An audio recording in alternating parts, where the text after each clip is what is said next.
Music situated. We'll get started. We got a lot to do today. There we go. All right. I think we're good. One last thing. Now we're good. Okay. What's up, everyone? Brian, what's up, dude? How you doing? Aqua Spire, what's going on? I don't recognize you. You must be new to the chat. Christian, what's going on? F7 looks good, right? Yeah, it does. It does look good. We just bought this thing in the last stream. See, I streamed yesterday, right? I think it was yesterday I streamed. And we bought this thing at the end of the stream, so it looks pretty sweet. Like, it's kind of plain Jane. I just went for like a black and yellow, right? It's kind of like a Litchfield look, maybe. Something like that. All right, we got a lot to do on the railroad today. Mrs. Spur in the chat today. Yeah, I like the F7 too, dude. It looks and sounds really good. It's pretty sweet. All right, let's do some of this music real fast before we get too far into it. Let's see what Epidemic has for us today. Let's just go down a little bit here to the bottom. There we go. We'll turn down just tad. All right, let me know if the music's too loud. We can always we can take it down a few notches. Mrs. Spur got the day off. Yes, she's going to be able to hang out in the chat today and watch. All right, so where did we leave off? Okay. It's not where I left off on yesterday's stream. Spur did play a little bit last night. We got Robinson Gap actually open and running, or I gotta take my first train up there to it. In fact, he's already there. He is already there. So we're at the next day. So yeah, we're at the next day in the scheme of things. Yesterday we had Robinson Gap, but it wasn't open. It's tier 3 now. I've commented on a few bits, but this is my first stream. I was one who mentioned the California DLC for Run 8. Oh, okay, cool. All right, yeah, I need to do California. You're absolutely right. I need to see about that. I need to make like a list, right? John Shackelford, what's up? Finally able to catch a live right after breakfast too. Nice, dude. Awesome. I'm glad you could jump in, man. It's going to be fun. Let's go to the game stream. There we go. Now we cooking. Big Jacko, what's up? Now the fun begins. Yes, we're going to start making some serious cha-ching. We're going to make some serious cha-ching in Railroader now that we've got the mine. We need to go up there and see what Big Emma's doing. Let's select her and follow. It's like I tell my girls all the time, give me my money. They're going to, they love that. And I'm like, give me my money. And then I have to mew for them too. Like I do that for me, it cracks them up. They're like, Dad, stop it, you can't do that. All right, so what do we need to do with these exactly? Like, where do they go? Oh, they go on the end, so we got to run around. Okay, the tool car goes there, and then all these cars go to the very back, so you don't actually do anything in the loadout, huh? You just shove them all back there. Okay, well, I guess that's what I guess that's what we'll do. They think it's cringe, right? Yeah. They don't like it when Dad goes, give me my money. Especially when they owe me money. When they borrow money, I'm like, give me my money. Make it rain. Can you make it rain in game? Is that a thing now, McJacko? I don't even know, dude. I don't even know. Is that a thing? All right, let's cut. We better put some handbrakes on this thing because that's one thing I noticed. This grade is like steep as hell coming up out of here. Like things will roll away from you real fast and that's just empty. I couldn't even imagine loads. All right, let's cut him off and let's run him around to the bottom here and then we'll just shove it to a spot. You guys that have Robinson Coal, do y'all keep a switcher up here just to work it? Like, how do y'all do that? In a console, type weather/rain. Let's do it. /weather rain. Nice. Okay, cool. You guys are teaching me stuff all the time. That's awesome. Like, you know, the other day when I streamed this, it was the first time I played this game in a long time. Several months, probably. All right, so we'll get this guy started. I'm going to turn this down just a little bit more. There's some unbelievable grades in this map. Yeah, there's some upwards of like 4%, right? 4 or more. Yeah, I got to figure out how I want to work this place. I guess these would be like the inbound tracks to hold empties, and then you just shove them in there and then pull your loads out. Maybe I'm not exactly sure how I want to do it. Irish Star, what's up? Glad to catch your live. Hope all is going well. Spur, absolutely great, dude. Thanks for watching, man. I appreciate it. Everyone is jumping in. Let me make sure I didn't miss anyone. You can do fog, cloudy 1, cloudy 2, and cloudy 3, right? Okay, it was better than sunny. That's pretty cool. Kind of like the rain. It's first time we've ever done it. It's like a vibe, right? Do you get does it affect your adhesion if it's raining in game? 4.5 to 5 is the most extreme I've seen in game. So I take it to 4.5 to 5. Is that like on a branch? Or is that on a main? We're vibing today. Yes, we're vibing in the rain, right? This is kind of the way it was here the other day. All right, so we're letting him do his thing. We've got, how many cars we got there? I don't know. When we couple up to it, we'll see. It's not a lot. It's tier 3 right now. I want to bump it up. You guys told me yesterday in the stream, bump it to tier 5 immediately. So that's what we're going to do. We're going for tier 5 so we can start making some of that money. We got to make that money. Oh, I got to do something with the tool car too. That's right. We got to do something with him. We'll just shove him up in there. And let's get our air right. Question is, will the AI hold it on this grade for you if you don't tell them to do anything, or will they start rolling? I guess we'll find out. That handbrake. All right, let's shove them up in here. Spot this guy right there. Biggest I've seen is 3.2 out towards the Walker branch, but I haven't been west of Alarka. Yeah, I haven't. I'm really slow to like progress in this game, and it's kind of intentional, right? Because I don't want it to get too overwhelming. On the main, going to Andrews. Okay. That's the big grade on the main. Tonnage doesn't like it. The 3.2 is the mainline grade. I'd still like to see Saluda in game. Old school Saluda, right? Could you imagine that? Running those wood chip trains up Saluda and the coal trains down. They should really do Saluda. Saluda and Clinchfield are the two that I think they should do in this game. I think those would be awesome. There you go. All right, we got this guy spotted up. Let's put a handbrake on it. Don't have to go all the way. You don't have to go all the way up in there. And let's shove this guy back over here. Oh, the waypoints are so nice, man. You can get so much more stuff done in this game now. You can get a ton of stuff done in here. Yeah, let's let Big Emma take care of that. Now that we've got Robinson, I'm having to kind of like tweak my oh, I guess we need to cut that guy loose. Couple back up. There you go.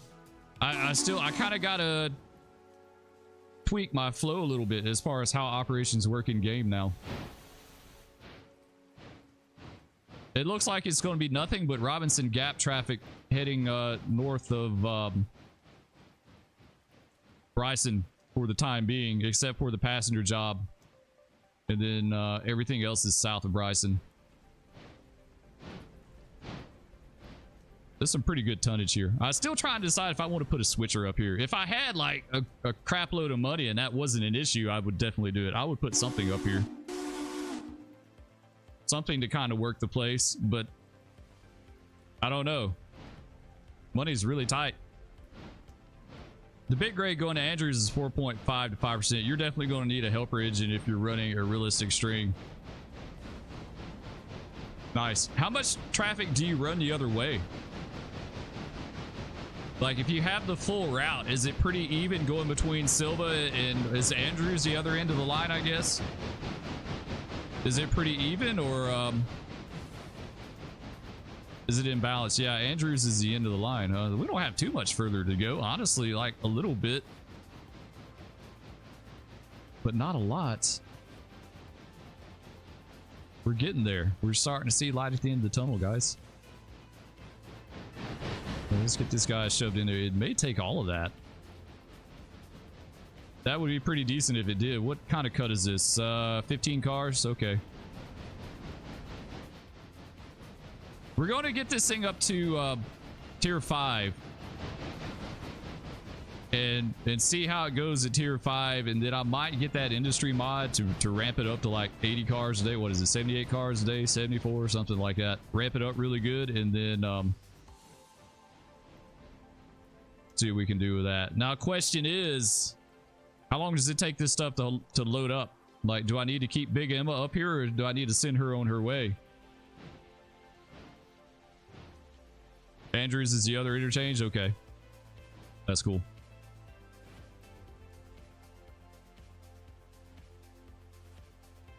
All right, well, I guess we just wait, let it load. $900. Nice. 975. That's pretty sweet. What are we up to now? 30,909. I dig it. I can go for that. All right, let's cut her off. I guess we're just going to let her hang out here for a bit.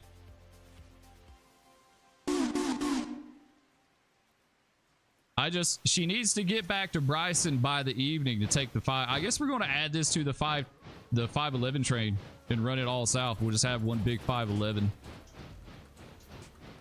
The diesels are eventually going to go in this. We need to get the other diesel too. Okay, so Robinson Gap's done. I think we're just about done with everything on this. Let's see, what do we got? No, we don't. We got, okay, yeah, we got to do some work here. We got to send the Ayla's got to go back south on the 511. So he'll work them southbound, and then we got the Brysons to work up here. Yeah, we got a little bit to do here. I guess we'll go ahead and get on that. Evidently, Spur didn't get quite as much done as I thought I had in game. Send Emma away. It takes about 1 hour a car. Really? Okay, question. It's 9 in the morning, so it should be done by the evening. As long as she's got to come back. Emma's got to come back to Bryson by late evening, by about 1700. 17 to 1900. Like, usually the 510 runs up first thing in the morning, 6 a.m., and then the 511 comes back south. It's 17 to 1900, depending on, you know, like, it gives me time to work everything and have all the outbound cuts ready to go. Okay, let's take our 060, because right now, like, Emma doesn't have anything to do, so she won't have anything to do until late evening, so we can kind of sit on it a little bit. I don't know if you watch Heist on YouTube, but he's the one I watch play Railroader religiously when he releases the vids. I don't think I've watched them. I'm almost certain I've seen those videos pop up, but I don't think I've had a chance to watch those yet. I'm almost certain. Like, if you do a search for Railroader, he's like the number one dude, right? All right, let's get this. We'll grab this cut here. We'll leave the Aylas here. Those got to go back south. We'll do that. And we got to get our other F unit. We've got enough money to get it. I just don't want to run the bank dry. Like, we could take a small loan. I'm kind of thinking about getting another loan. Taking a loan, and we'll get the F unit. We'll get the SW1. We'll put the SW1 down at the paper mill, and then we'll just kind of go from there. We're not that far in debt, honestly. Like, 25,000. That's not bad. That's not bad at all, honestly. We could do 60,000 in debt, I think, no problem. Our credit line is 134. We could max that bad boy out. What if I did that though? Watch Spur lose the game. Like if it's even possible to lose this game, Spur would lose it if I max my dead out. He's one of my favorites for railroad shenanigans. Oh no. Dude, I wish I was recording that night I had that big derailment, the 12 car derailment. It was so bad. It was so bad. There were cars all over the place up on the side of that mountain. I was like, I didn't even do that. AI did that. But what I did when I made the train, when I picked up all that pulpwood up there in the logs, I didn't cut the air in. I left the air hoses were disconnected between the locomotive and the train. So all they had was locomotive brakes to take it down that steep hill. And so I guess it ran away. I guess it ran away and went through that really big sharp curve up there and just put cars all over the place. Okay, he's good. What do we got? Appalachian hardwood, team, and freight house. Okay, this is what we'll get. Team on the way back. We'll get freight house right now. We'll do that. Okay, we'll shove. Really, I kind of want to shove them. We'll bring them up to there for now. That's why you don't run 70 mile an hour on a 50 rated curve, right? Yeah. I would have loved to have seen it. I wasn't even watching it. I was doing something else on the railroad and AI was just bringing it down. I had no clue what was going on until I started looking for the train. I was like, it hadn't showed up yet. Like, what's going on with him? And I started looking around the map and I saw him sitting still. He was sitting still.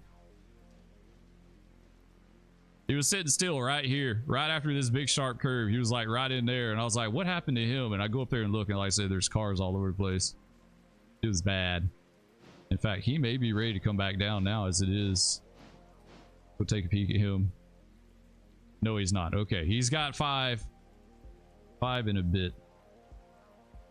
After that derailment, I kind of curtailed the ops up here. I stopped getting logs here. I send those to Connolly.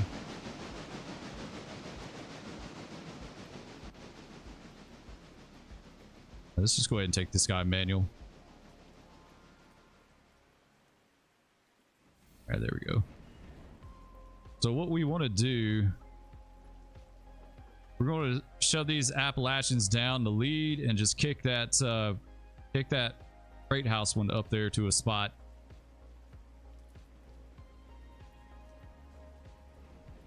Team.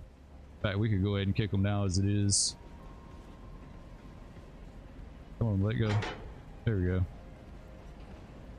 We'll just kick them down the lead a little bit here.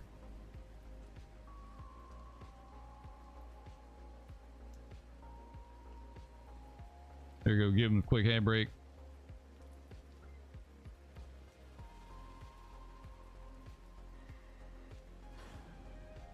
Give this guy a little kick.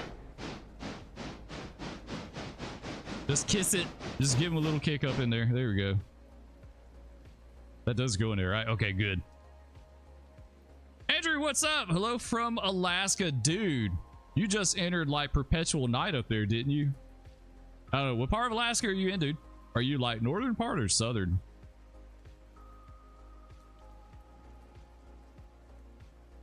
Anyway, welcome to the stream. Thanks for joining in. We're just doing some railroading here.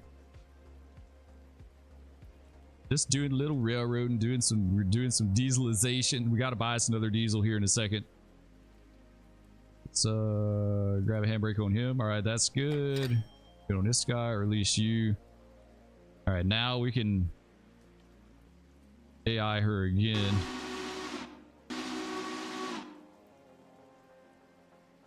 Fairbanks, which is in the interior. Cool. So does Fairbanks, like, is it perpetual night there all the time now, or is it like kind of dusky, or how does that work? I know that the extreme northern part of Alaska is supposedly like dark now, but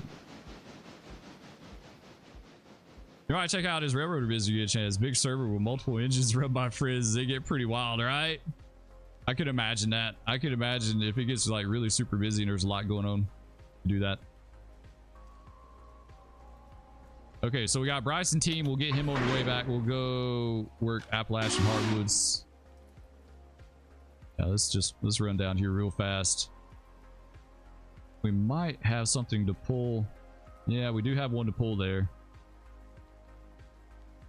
and a few to pull here. Honestly, that one down at the oil place, if that was real life, I probably would leave it. Depends on when the next one's coming in. If the next one's coming in pretty soon, you just leave it. But if it's going to be a while, go in and get it, save them a little money. On the shortest day of the year, we'll have 1 hour of light. Damn, what good is that? Is it like just kind of daybreak and then it gets back dark again? I couldn't imagine that. 1 hour of light. That's crazy. All right, so he's going to do his thing. We'll let him go do that. Big Emma's cooling her heels up at the coal mine. This one's still loading, so I guess we check out Whittier now. We'll just work our way south. A lot of this stuff should be close to being done. Yeah, he's not even done unloading yet. All right, what else we got over here? We spotted all these. Yeah, we already worked Whittier. Whittier's done. Sweet. We already got our outbound cut sitting down here on the south end of the yard. Nice. Okay, that's good. Is the paper mill done? I may have done all this stuff already, guys. Like, we may be way ahead. We may be way ahead of the game. Spur went crazy on his game yesterday. We streamed it and then we played it after that. There's this kind of, it's better than 24 hour of daylight. Been up here 30 years. I've gotten used to it. I got you. Yeah. Yeah, it's nothing. It's nothing to you. Yeah, I could totally see that. Okay, we need to get 602. Let's release that handbrake. And we don't need to put any air on it. He's good. All right, so we'll take him up here. Just tiny outbound cut here at Dillsboro. I might start bringing the paper mill cut back up here. Right now, I've been leaving it on the lead down there for him to pick up, but I may start bringing it back. All right, we'll let him take that. Let's go check out the paper mill. Oh, we got to get the passenger train right, too. Let's check him out.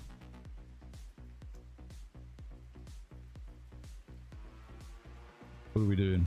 Everything's unloaded. We had a head-on. AI had a head-on last night, too. I forgot that. Yeah, our passenger stuff is 91% condition. We're going to have to get it fixed. Next time it goes to Bryson, we got to get this stuff fixed. Let's see. Let's do... let's run this guy around. Oh, no, he's already... Yeah, he's good. We don't need to run it around. Never mind. He came in here different. I shoved it in here yesterday instead of pulling it in like I usually do. All I got to do is just load him. He's ready to go.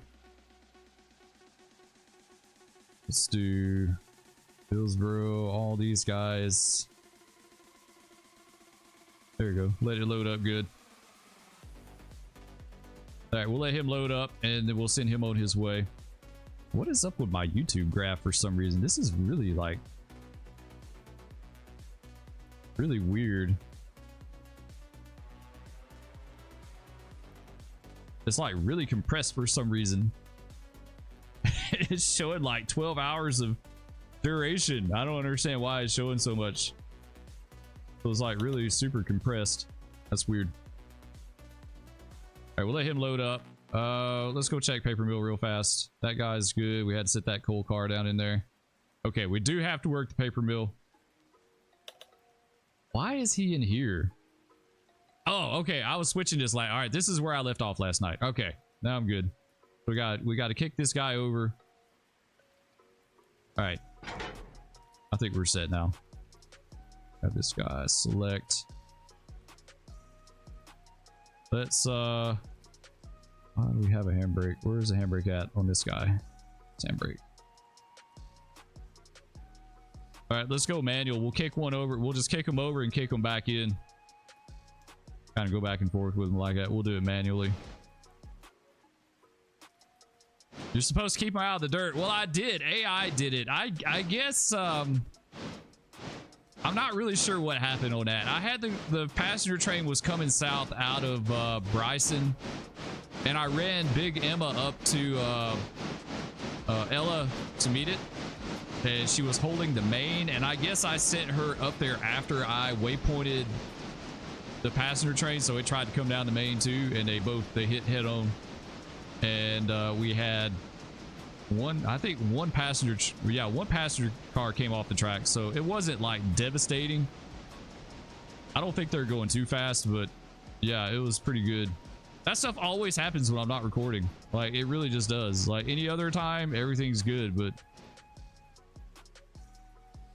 I was trying to rush through. Get a bunch of stuff done.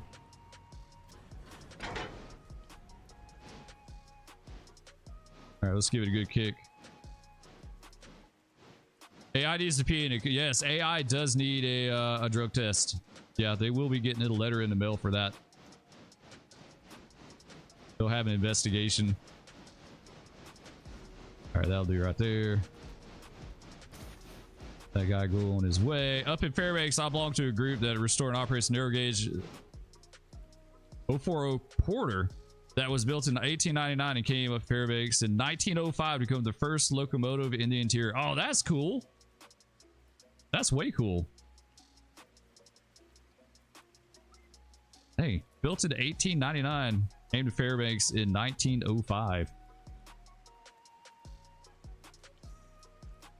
Okay, let's did I get that switch? Yes, I did that switch back. All right, let's kick this to a spot. It's kind of a heavy cut. She's not that, it's not kicking it that much, just a little bit. I crept up on the switch some here. Like, I think what we need to do is take a little room here. Back the other way, Spur, other way.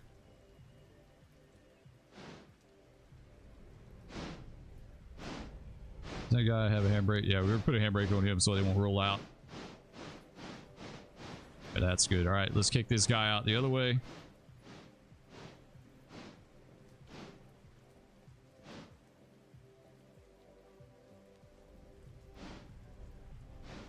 Yeah, I stayed diesel on this game for a long time. Or I mean, I stayed Steam for a long time before I decided to finally do diesel. Kind of is, it is honestly, it's kind of out of a necessity, I think. Like, you spent some time in the Yukon territory before coming up to Alaska. That is so cool. So it's just like a little, like, what was it used for, logging or something? I'm assuming. Maybe some mining. All right, this one needs to go back the other way. Come on, bro. I have to definitely check your points in this game. I couldn't tell you how many times I thought I threw a switch and didn't actually throw it.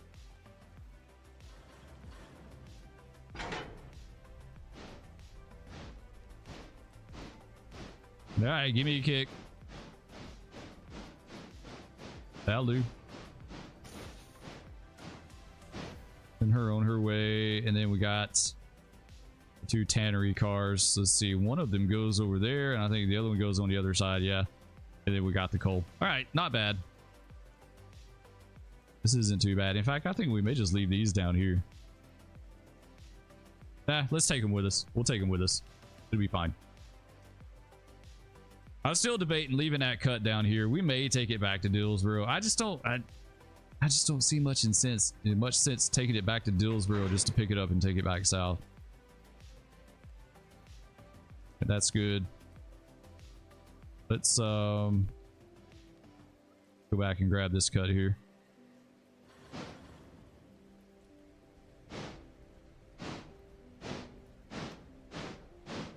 Steam gets into your blood. I've never been around Steam. I've seen one real life Steam engine back in the day, Andrew. I don't know if you're familiar with this one. It hasn't run in years, but it was the Atlanta and West Point 290. I think it was a Pacific. I'm not a Steam guy, so I could totally be wrong on that, but it was the 290. And did I kick out an S1 car? No, they're all, yeah. Well, actually, no, this one does go in there. Yeah, you're right. I sure did. This one needs to go in there too. Good catch. Good catch. Anyway, I saw the 290 back in 1990. They restored the 290, and they ran her a few times between Atlanta and Montgomery, Alabama, on the old Atlanta and West Point Railroad. That was the owner of that steam engine back in the day. They ran her, man, they ran her hard too. They ran her like 60 mile an hour down through there. So anyway, my dad and I went to West Point, Georgia, and watched her make her stop there. for 2 days.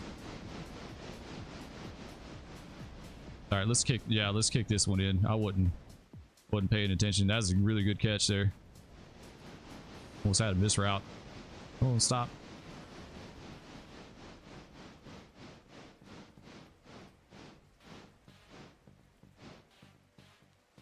Steam is definitely fascinating, especially the later Steam engines, like the last generation before Steam was done away with, like the Y. Like, I'm a huge fan of the Y class on the N&W, and those things were so complex and like advanced for Steam engines. It was crazy. There you go. Let's give him a little kick there. Send him on his way in there. All right, now we're back right.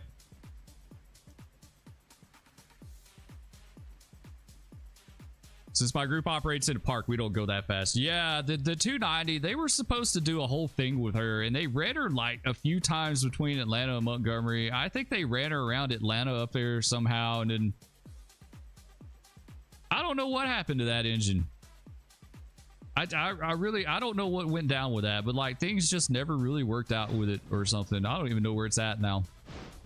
It's a shame though. It was an impressive locomotive. My favorite type has to be the UP big boys. Yeah, I like the Y class from the N&W because they're kind of like outliers. Like they're huge articulated locomotives too, but you don't hear a lot about them, you know. They're super impressive. If you ever get a chance, watch there's a video on YouTube. I think it's called Pillars of Steam. This guy made like Super 8 videos like back in the 50s, I guess. I don't know. Somehow he had a camera and he was able to, like, he went rail fanning and he recorded a lot of that stuff up around Roanoke, Virginia. Okay, so these guys go Parsons. This one goes to Silva. Okay, now we're good. We're good now. All right, let's get that handbrake off. We got some wood racks to catch. Yeah, we got to get some wood racks too. All right, let's take him ahead. 09 Train Fan says, I am definitely an N&W guy. Yeah, man, the Y, like, they had some really impressive steam locomotives. Like I said, the ones that, like, I'm not a steam guy. I'd probably talking out my butt, but I thought they had some way, like on the really advanced ones, to like reuse the steam, like the compound, or I don't know. There was something about those steam engines that were way ahead of their time. I'm a Pennsylvania Railroad K4 person in the T1. That's cool. Anyway, welcome Brandon Peck. Welcome to the stream, bro. We're just doing a little railroading, trying to make the dream happen, trying to make some money. We're getting ready to buy us another F7. We got one F7. We're gonna have a matching set. I think the F7s are going to take over the 510 and the 511 that run between Silva and Bryson. I would love to ride behind N&W 611. Yeah, that would be cool. Yeah, N&W steam is great. The big three especially. What are the big three? What is the big three for them? The 1218. What was the 1218? That one wasn't a Y class, right? Like that's a different type of locomotive, right? At least I think so. Let's go ahead. We'll AI. Yeah, let's AI this guy. What we need to do is come over here. We're going to kick our coal. Actually, let's leave this guy right. Yeah, let's leave him here for now. 1218 is a class A. Okay. The J, A, and the Y6. Okay. Yeah, 1218 is pretty impressive too. I really wish they had an operating Y class. I think that would be so cool to see. Denver and Rio Grande, my favorite historical railroad. So many historical milestones. Yeah, it is. I always loved the Rio Grande, like their scheme. Iconic, right? The orange and the black.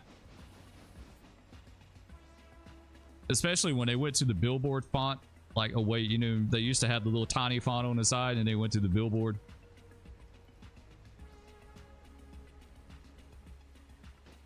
My friend got to see the 611 when she was visiting the Strasburg Railroad. That's cool.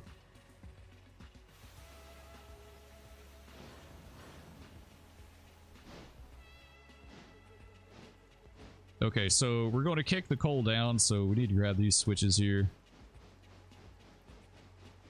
The switch. All right, let's just bring her back manual. Everything's released. Yeah, we need to give her a really good kick. Let's follow you. There we go. Now let's pull the pin. Oh, the switch went back. Why did the switch go back? Stop.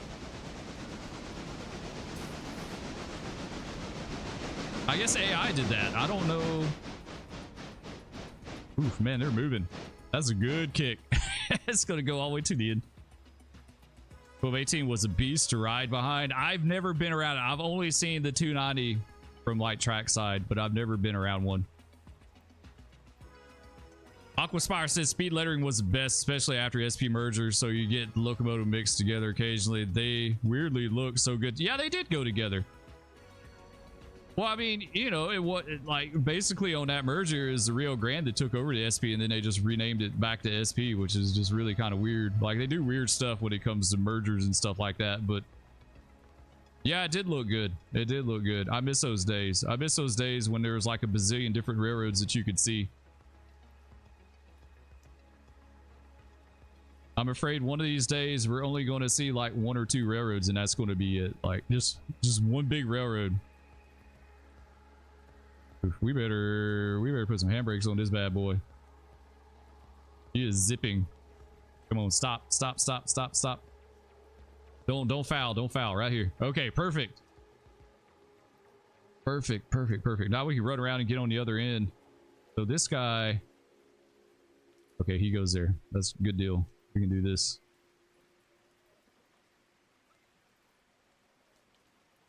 Yeah, I was a big Rio Grande fan too growing up. It wasn't something I was ever around. Like, I grew up in the Southeast, so I grew up watching the coastline and early CSX and stuff like that. Like railroads like Santa Fe and Southern, used to see Southern Pacific every once in a while, especially on the A&WP. You'd see them up there, but the others were really rare. Like, they may as well have been 3,000 miles away, you know, or double that. I mean,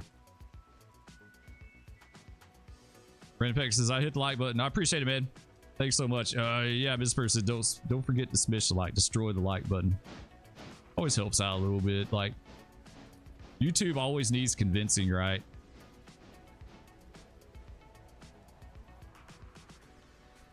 Aquaspire says, I was unfortunately born too late for that, though. If I wanted to see a class 1 other than BNSF, I had to go about 80 miles away. Oh, man. Y'all, yeah. AI tends to put the switch back to his last education. Okay. I was wondering why I kept going back. You guys that didn't get to see the glory days of all the different, you know, railroads, y'all really, man, y'all missed out. I wish I could take it back to that for everyone to see. Man, there was so much variety and so many different. Rail fanning is not the same. That's why it has zero appeal to me now. It really just does. It has zero appeal to me. Release this guy. I think we'll just shove him through. Yeah, we'll just shove him through real fast. Oh, one of them's got a break. Never mind. This one's got a break.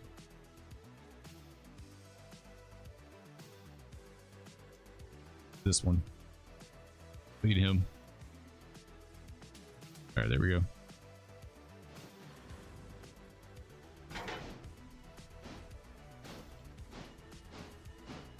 All right, we'll just kick that one out.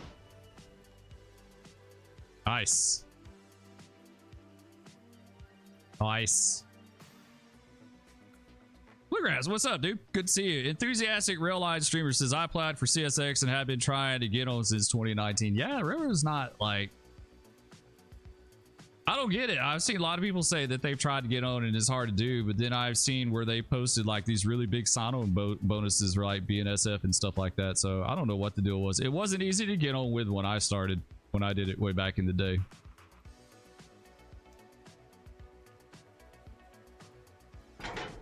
You just about had to know someone to really like really have a good chance, and luckily there was a whole bunch of guys from the town I grew up in that worked for the railroad that I knew, so it kind of worked out that way. And then when I left, a whole bunch of us left pretty much at the same time.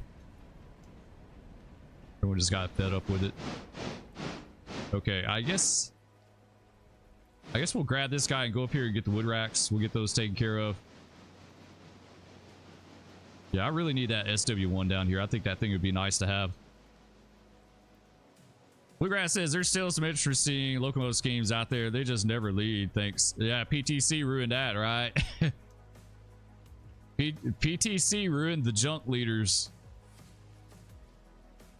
When I was working and we had the 50 bazillion Renorex, the main thing we had to look out for was just one that had a radio, and a lot of the Renorex didn't have radios.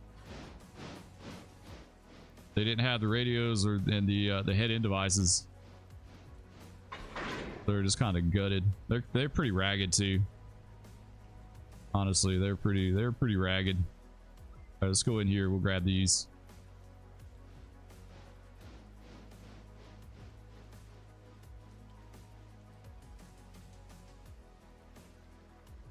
Bluegrass says, I got back into Railroader after watching your stream the other day. Doing well. I had to get out yesterday for a while. Missed yesterday's stream. Oh, that's fine, dude. I totally get it. You don't ever worry about it. I like seeing everyone in here, but if you can't make it, I don't sweat it. I'll just catch you next time. Yeah, I almost did stream today too. I had to snake a drain in our house today. So that took a little work. Our shower, our master bedroom shower drain decided it didn't want to drain for some reason. I don't know, just out of the blue. It was fine one day, and like the next day it totally didn't drain. Hopefully your boy Spur got it fixed though. Hopefully I don't have to call a plumber and pay like $400 for him to come snake a drain. No, it's ridiculous how much it costs now. Fun times. Yes, it is fun times. Hand snaking a drain? Yeah, if you have the little machine, it's not bad, but when you have to hand snake it with like a 25-foot snake, that's not fun. You have to twist it by hand to get it to go. I missed the Lisa era 2011, 12, 2014, 2015. Probably weren't as varied as it was in years. Oh, dude, early 2000s. I'm telling you, they're like you would see a train with 4 engines, and it would be 4 different schemes. It'd be like 1 CSX and 4 different Renorex, or 3 different Renorex. It was crazy how many of them were out and about. CSX got rid of all those locomotives in the late 90s. Like they ditched all their U-boats. They got rid of all the B-23-7s. Like they ditched so much stuff. And then they're like, oops, maybe we shouldn't have done that.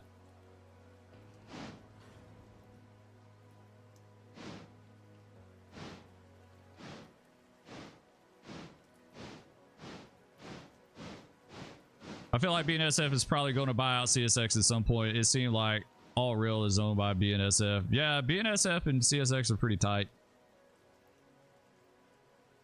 Depends on if they allow any more mergers. I don't know. I don't see how any more mergers could possibly be good, but we'll have to see.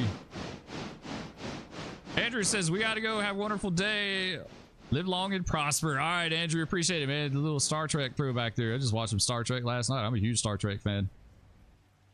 Love watching. I like the original series and the Next Generation.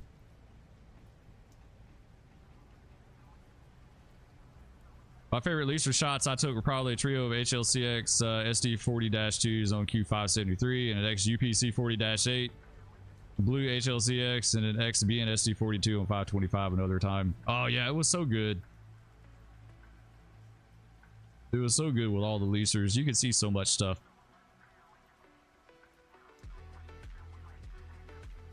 Jacko says, I rail fan to SP and ATSF in Northern Cali.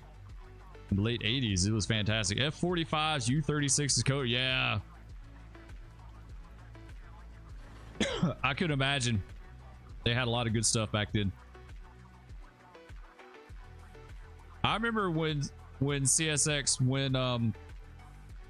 Fe ditched a bunch of their C30-7s. I guess they sent them. Let's see, how did that go down? They sent them to GE when they got the Dash 8, the 4-axle Dash 8s. It's like the 8-40 BWs or whatever, BW 40-8s, whatever you want to call them.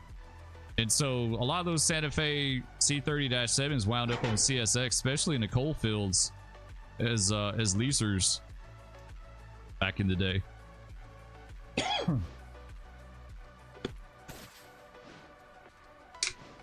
Oh, did we go the wrong way? Yeah, we did. Doggone it. Other way. Reverse.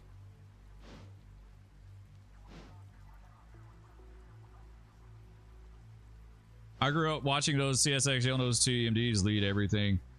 I remember the first Yellow Nose 2 I ever saw. Like, I remember when that was a thing.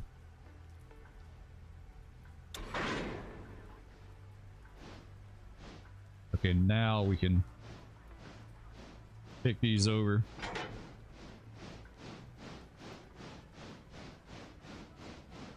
There you go. All right, we'll kick these over, kick the loads back in. Love those huge U-boats. I got some videos I made back in the early 90s of some U30Cs and U36Bs. Last U36B I got on video was in 94. The U30Cs, I think they were gone before 94. I think they were gone about 92. Used to see them on coal trains from time to time. Every once in a while. They weren't very common.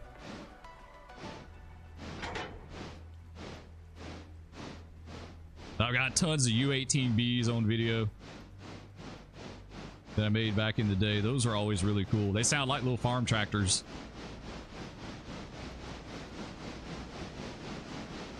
All right, that'll do right there.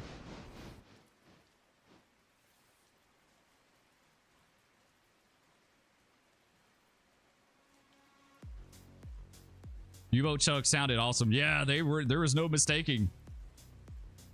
There's no mistaking an old U-boat chug.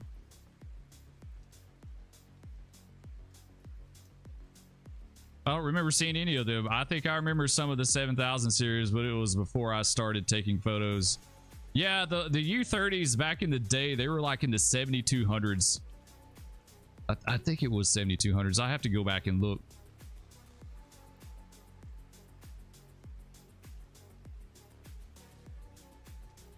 Okay, we're good. I don't need to come back over. Grab this guy right here. All right, we got one to kick out. Yeah, I have to keep these wood racks moving. I can't let them sit. I need some more. I think if I had like 10 or 12 more, then I would have enough to kind of let some sit for a while, but I don't have, like, we got to keep them moving. They can't sit. I miss the Santa Fe Screaming Chiefs. The 50s had the most beautiful engines. Yeah, they did. They were very aesthetically pleasing. That's when they made engines to kind of look nice too, right? Like nowadays, they don't care what they look like. I shot one U28B working a dumper on the TTI years ago, plus roster shots and U36Bs they parked at Paris. That's cool. Yeah, they took a lot of those, and the B30. I think a lot of the B30 or some of the B36s went over there.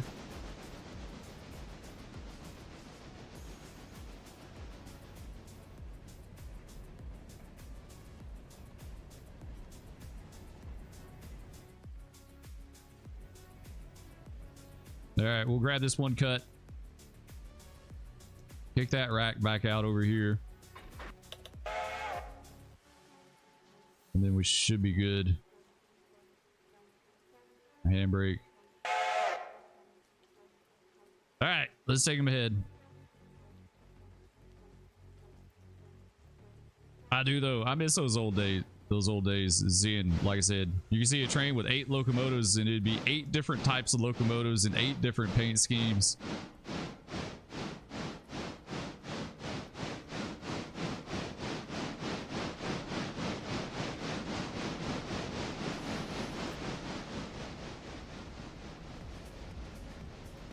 The B-36 is what they were using when I actually got to chase the line 4 or 5 on stolen coal trains. Man, I bet that sucked too, because B-36s were slippery as hell. Like, it was hard for them to put all that horsepower down on the rail. I remember having we had a B-36 on the head end of a phosphate train one time. It was like 10,000 ton phosphate train. So we had a B-36 and then we had 2 SD-42s.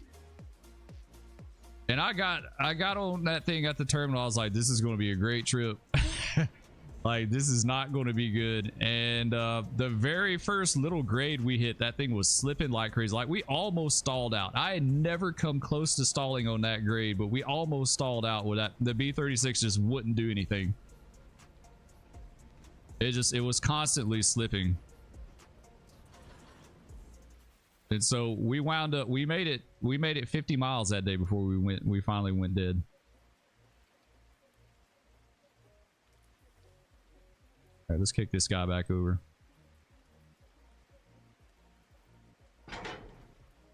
We had another B-36 on a local. We were switching with it one night and it kept wanting to spin too, and we wound up bad ordering it and sending it away so we could get something else the next day or two.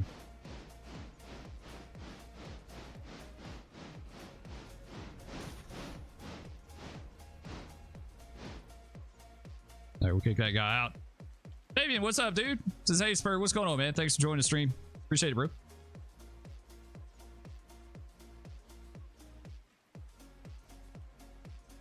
We need to bring the beautiful curves back. They're more fuel efficient than the bricks we have now. Yeah, there's no aerodynamics to current locomotives, right? They're about as boxy and blocky as they can get. Even the U-boats at least had a little bit of curve to them, right? Like the nose was kind of curved a little bit, you know? It's like everything is 90-degree angles on locomotives nowadays. Y'all wouldn't have to be nearly as picky about fuel if y'all put a few curves on them.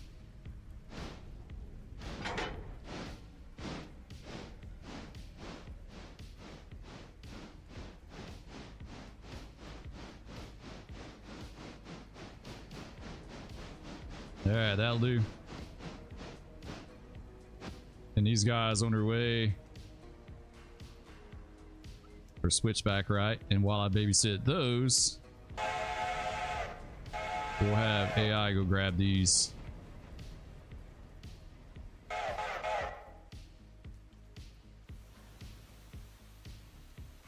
Sweet. So how you doing? I'm doing good, David. Can't complain. Trying to make some of that money on Railroader so we can finish our dieselization. We got at least one more diesel we're going to buy to make a matching set. F3 was peak freight design in my opinion. Yeah, any of those F units were really sharp. I worked with a old head conductor. He hired out in '68 and he used to talk about working on F units. Back in the day, he used to tell me about it. Thought it was pretty cool.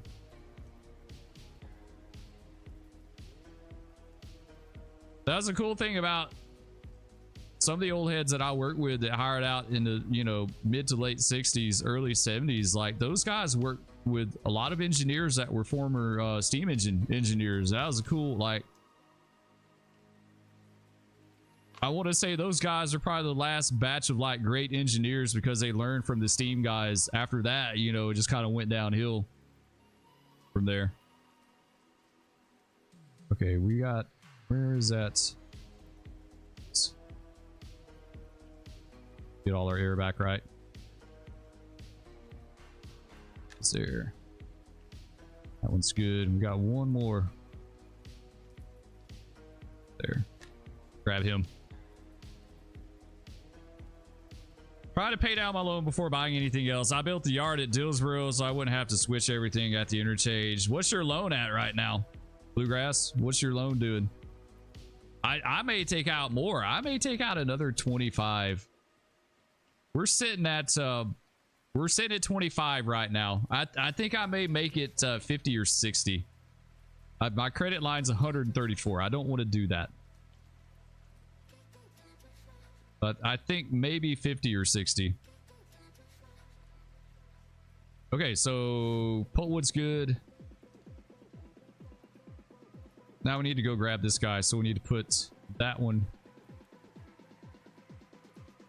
We need to pull one and spot one. Okay, so what we could do, let's pull these down to right here. Fucking firefighter, good afternoon. What's up, dude? Thanks for joining, man. Appreciate it.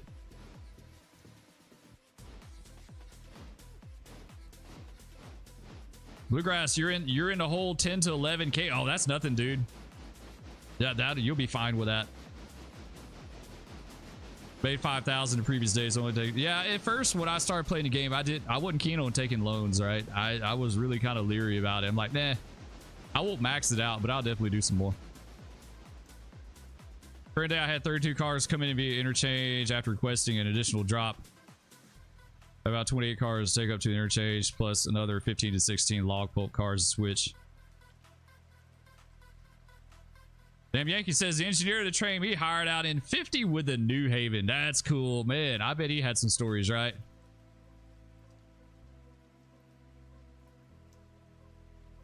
I did a loan to get the 284. I had paid most of that down before building the yard. That's cool. Yeah, we do.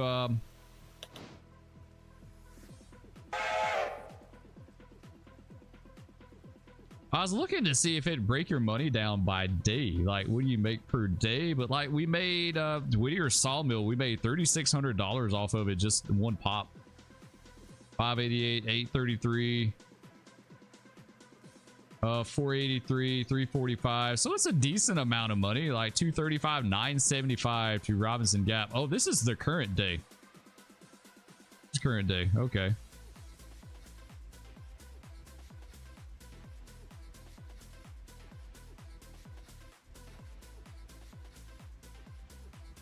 Just kind of looking through it here, what we got. 7,728 on freight, so I guess that was the previous day. Yeah, I'm hoping to get like break 10k a day really steady. I think that'd be nice. It takes so long to like progress in the game. That's the only thing. It's the only thing. Like when it takes you days and days and days in game to make like $30,000, you know, and locomotives cost, you know, $30,000. It's really slow to progress.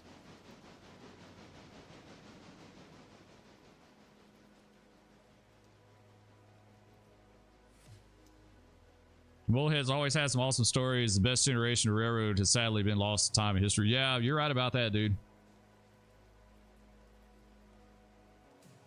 You're absolutely right about that.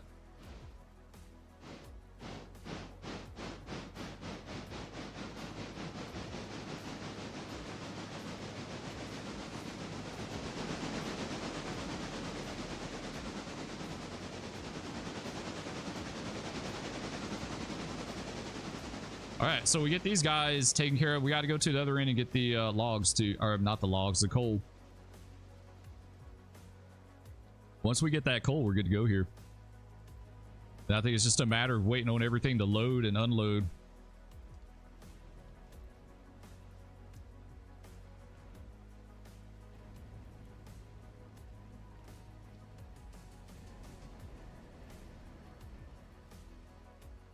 I got a brake on him. Let's let go of this brake. We'll set that one over.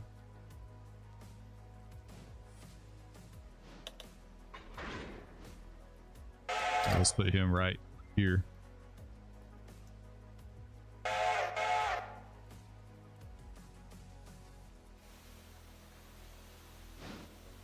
Yeah, I think we're going to I think definitely get this other F7. 2 F7s to be what, like 113,000 pounds of tractive effort. I think that would be plenty for moving that coal out of Robinson Gap, and then all the other tonnage on top of the 511. I think that would be a good, yeah, I think that'd be a good set. We could add a B to it if we needed more power, or a GP9. I'd kind of like to get an RS1 for the branch line service, but damn, they're kind of expensive for an RS1, like $30,000, $34,000 without a discount. That just seems kind of pricey for an RS1 to me in game. I would think they would be like 25, you know, 24 or something like that. All right, let's set these back over. No, why did you do that, bro? No. I put them back over there.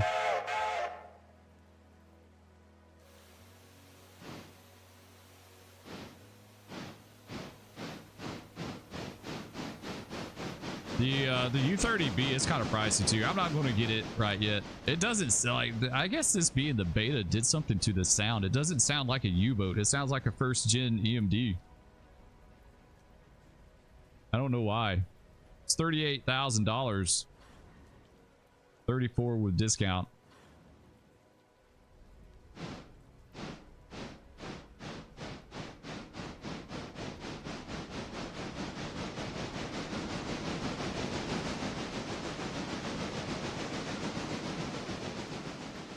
Them old Alcos pull their weight in gold. That's cool.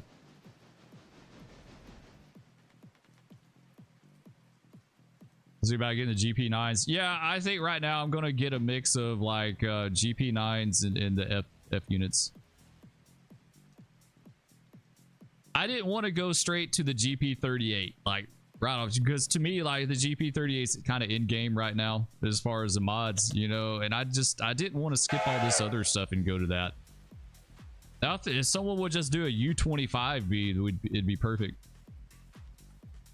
Maybe like a U25B and like a GP35. That would be nice. Some of those old school locomotives. I'd be all about that. But they already unloaded one of those, man. They unloaded that one too. I'm not pulling those. I literally just pulled that. I'm not getting, like, it's just gonna have to wait for next time. We got a few to go back, so we're good.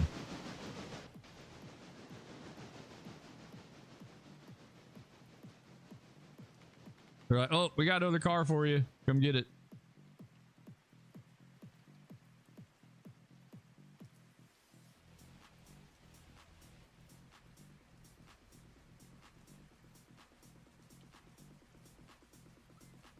Yeah, we definitely need a U25. I think that'd be way cool.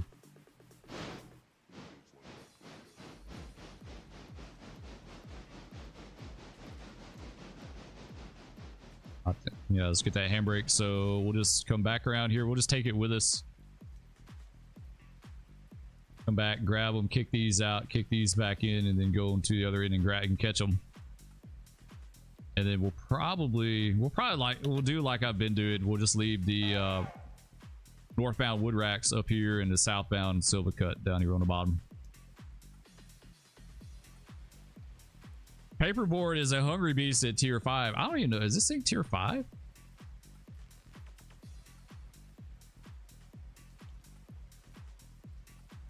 No, it's just tier 2 right now, dude. I need to bump this thing up at least to tier 3, maybe. I'm not sure if I have enough wood racks so for it. I don't know if I have, like, I barely have enough to work it now. We'd have to buy some. I probably need to buy some more before we bump it up again. I thought it was higher than that. I thought at least it was tier 3.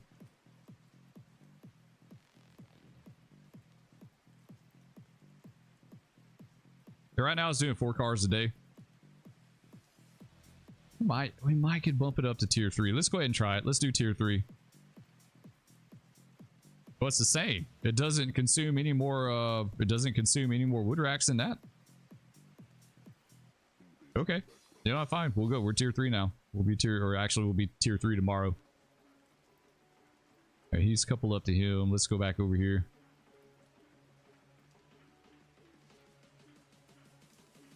Squinkies, what's up, dude? Not much here. We're just living the dream. We got Robinson Coal. Robinson Gap is open. Now we got Big Emma up there with what, about 15 cars, I think is what it took. So waiting on those to load up. I think I wish it would tell you how much it consumes before the contract. Yeah, I do too. That would be nice to know, like, so you could prepare for it, right? Like, I've done stuff in game that I was by no means prepared for and kind of got myself in trouble. Like, it was like working yourself out of a hole. Winky says, dope, running coal. Yeah, we're going to start moving some coal. I'm going to start moving some coal. I'm going to bump it up. I can only do tier 3 right now, so as soon as I can, we'll bump it on up. Getting pulpwood down there has been our latest task. I finally have 2 sets of 8 cars going between the branch at Whittier and Silva.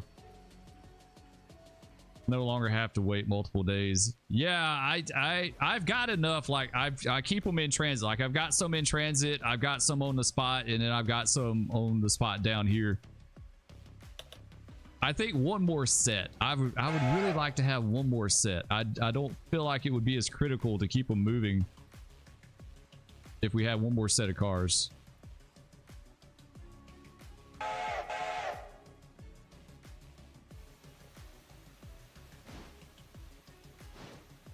I set that to 5 immediately and run that one loaded train a day out. Squinkies, do you have a dedicated switcher at the coal mine? Like, how do you do that? Do you base a job out of Bryson and run it up there and switch it? Or, like, right now it's just kind of an extension of my 510 train. It runs Silva to Bryson. All right, we need to get... All right, yeah, that's fine. Let's kick these guys in there. Let's do manual. Actually, no. We need to go in there and grab those and then kick them out.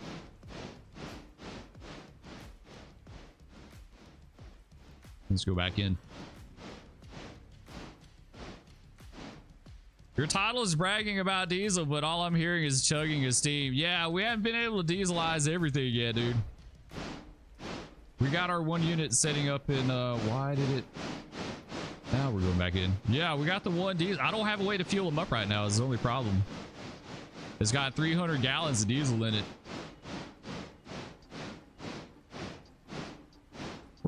Why is this thing like... There we go.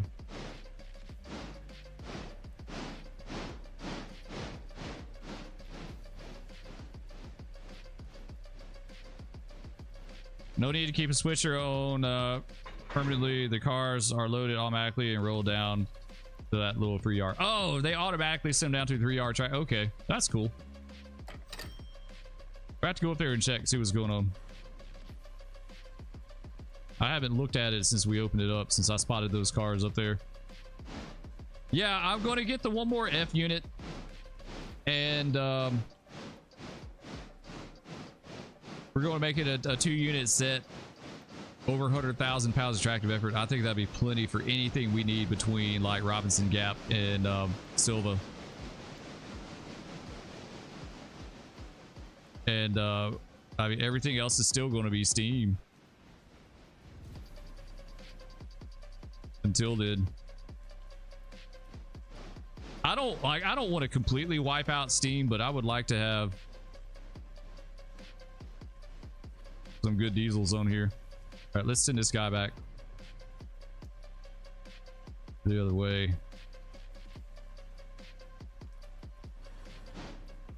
Give him a good kick. We need to kick it for days.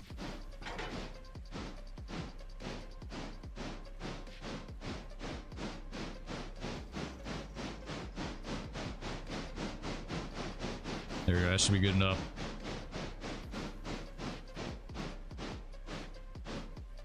Check on your passenger string. AI are stupid. Yeah, we haven't looked at him in a while. Yeah, I think he's still sitting down there. I think I never even sent him out. I think he's still loading. We'll go look at him in a second. Let me spot these up real fast. We'll go see what they're doing.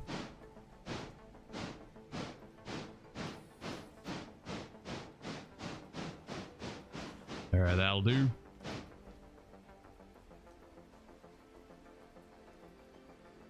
Put this guy in there, and then we'll be good to go.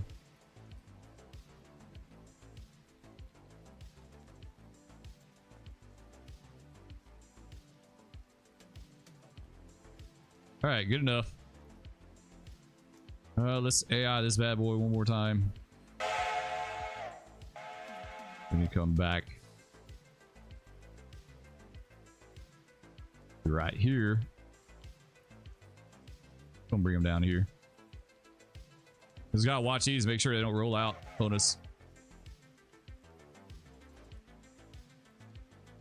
They haven't done anything with the diesel stuff at all. Yeah, these aren't going. They're not going to make it. I'm going to have to go get them. I think they might creep down here.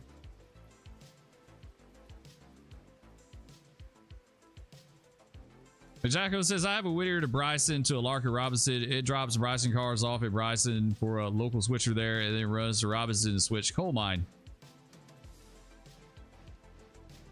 Aquaspire says, thankfully the diesels don't consume much fuel. I think on my Bryson to Silver Train and back it only uses 20 gallons with 2 GP9s. Nice. Yeah, that's really nice.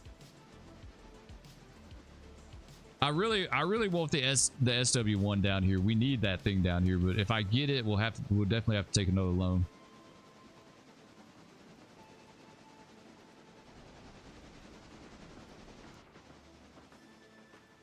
Here he comes.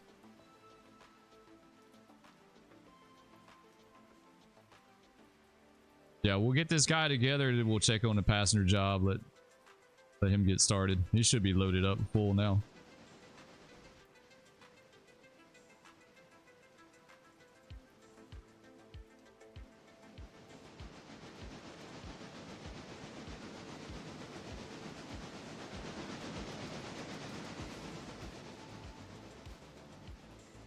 All right, this guy's just creeping along. Let's just tie him down and we'll just come back and get him.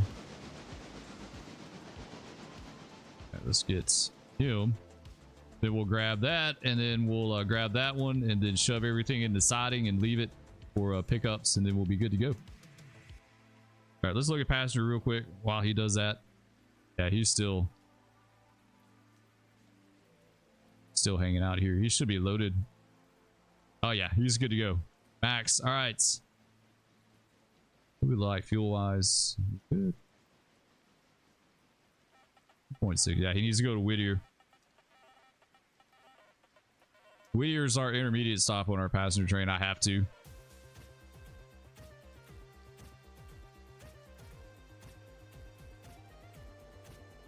We'll bring him up to right there. Here's our diesel though. Our F7. Like I said, we just need fuel for it. It's like it's like a huge deal. We don't have any fuel for him right now. Oh, it told somewhere on here how much fuel this guy. Where is he? Where does it tell? Oh, 291. Man, it's been sitting here. It's been out and about for a day and it's only used like 9 gallons of fuel, so that's not too bad. I could get some workout over. I have an SW1 as my Silva switcher. Is very nice to have. Yeah, I think so too. Especially, I keep something down at the paper mill. I have the Dillsboro local, and then I have the paper mill local. So with the paper mill, you know, when it gets low on fuel, I have to take it all the way back up to Dillsboro. So it's kind of a pain. How many passenger trains you running now? You have service in both directions at the same time yet? No, I do not, Squinkies. I can't afford that, dude. Like, it's just one way. It's just a one-way job.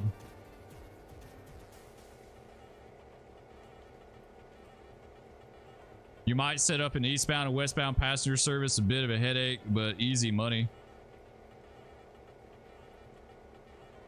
That's how I had it set up. 6 or 7 cars on each train. They made a ridiculous amount of money. Really? Do you ever think the FAs will be a in-game engine? I don't know. Maybe. Like, I would have never guessed in a million years the U30B would be in-game. So, I mean, never say never. I don't know who's working on what or what's being done, but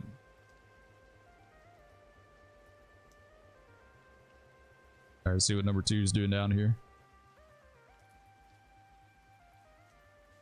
All right, so we grab those cars. Yeah, we got those. Let's grab that one there.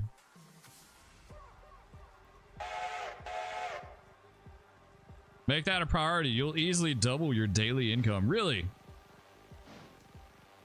Yeah, we could do that. We got some engines sitting. I think we'd have some engines sitting around. We could probably do that with, at least get something going.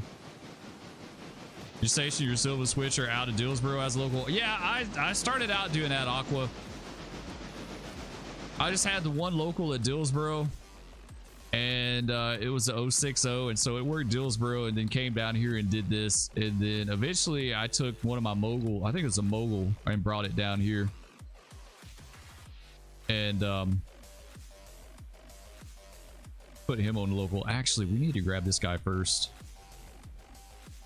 Let's let him do that. Let's grab that first, and then we'll come back and get all that other stuff.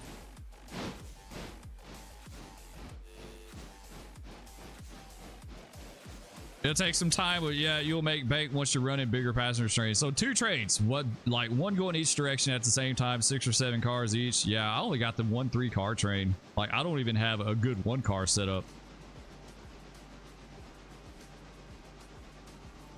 Passenger lines are the money makers in this game if you're not running long freight strays. Yeah, my last freight I ran was about 40, I think it was 45 cars. It was a pretty good one down to Silva.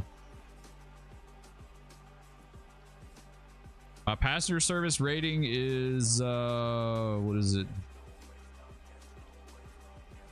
97.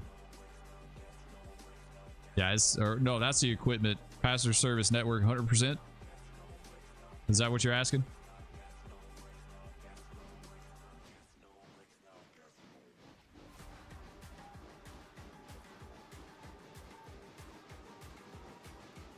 Yeah, I guess not too bad. Like I said, I've really kind of ignored passenger stuff, to be honest. Like, I haven't done a lot with it. I really just haven't. All right, let's knock this guy. Let's get his handbrake.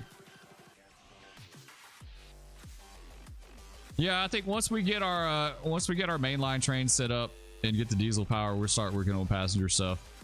This is going to take me a minute to get the money up for that. I was kind of focusing on getting Robinson Gap going good. I think once I get it and then get the passenger stuff going, I think we might be doing pretty good money wise.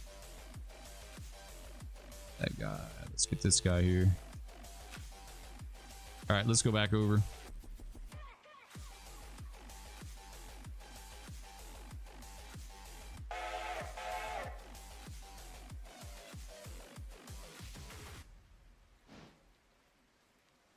I ran a 6-7 car freight the other day, then I quickly realized the price isn't as big as I thought. I do feel like running freight more. I just let the AI do their thing. Yeah, that's the same thing with me. I don't like, sometimes the AI's, I mean, the passenger's a headache, really. Like, I'm all about moving the freight and getting on that stuff and switching, and it sucks when you have to sit and wait. You're like, oh damn, the passenger train's coming, so we can't do anything right now. We gotta sit and wait.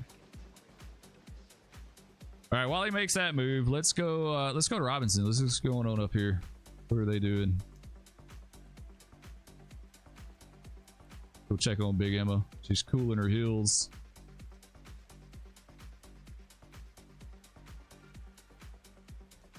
Doesn't look like anything has happened, right?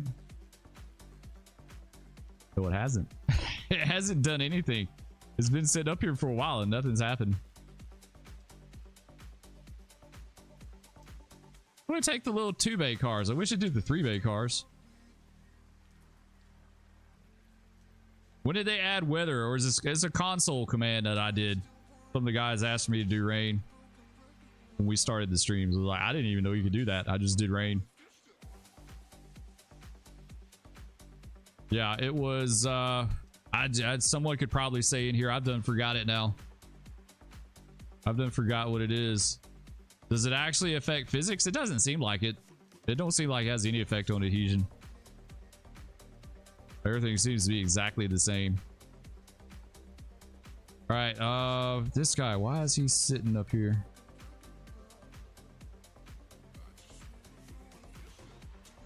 Oh yeah, we got to work this. Never mind. We got to work this too. I think he goes on the bottom, right? Yeah.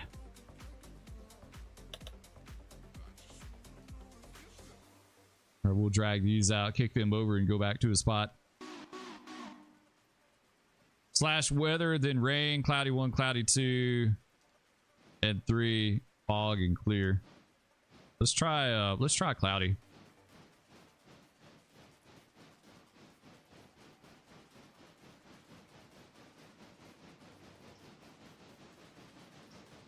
Oh, cool. Okay.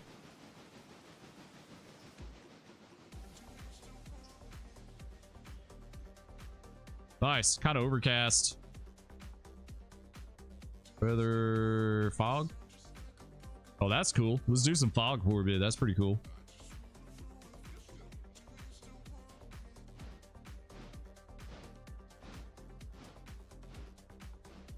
It's all in the employee timetable. Dude, I don't think I've ever looked at the employee timetable.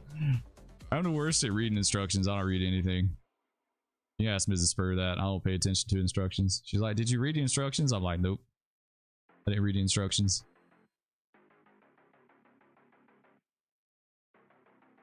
We put something together. I don't use the instructions. Who's got time for that? Not me. Not Spur. Spur doesn't have time for instructions. Who's got time for instructions? This is common for North Carolina. Wait, you can change the weather? Switch track says afternoon, dude. What's going on? Yeah, you can. You do it through the console. I didn't know that either. You guys like every day. Y'all have been teaching me something. I had no clue. I had no clue you could do that. Just tilde, go to console, and then do /weather rain. There we go. We get back to raining.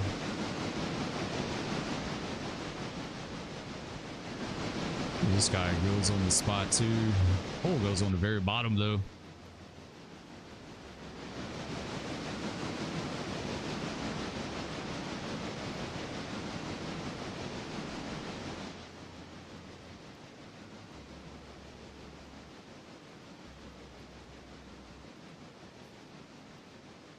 Oh, I gotta move Nashi Toits. I hope I pronounced that right, dude. If I didn't, I apologize. Anyway, he says move the engine out of the drop-off point. They will not move down while the engine is sitting there. Okay, let's go do that real fast. And I didn't even realize. I didn't know if they like actually physically roll down there, or if they just like magically appear. Let's move Big Emma then. Where's a safe spot to put her? I guess maybe out like, damn, I don't know. Maybe on this track? Or I guess we could put her down here on this lead. Maybe that's a good out of the way spot for her. Sweet. Well, dang, we would have been sitting here waiting like 3 days for that thing to do something it would never would have. Nash is the man. Pretty good tip there. Out of the highlight area. Was it in the highlight area up there? I don't even know if it was or not. Yeah, it was. Yeah, you're right. Absolutely right. Okay, good to know. We'll just put her down here on this little stub end spur. It'll be all right. All right, go back to Bryson. Finish this up. Damn, that sucks. We waited there all that time and nothing happened.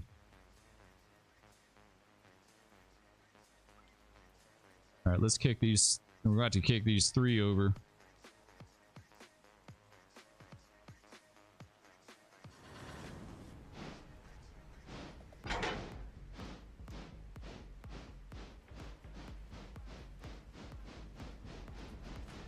That should be good.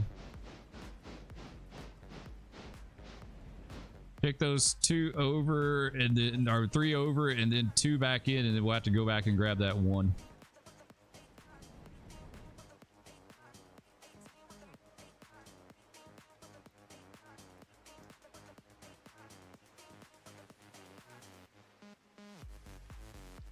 That should be good right there. Let's get her switch back right. Are both of these going down there, or is this one going on the other track? I can't tell. Yeah, he goes on that spot too. All right, so we'll just kind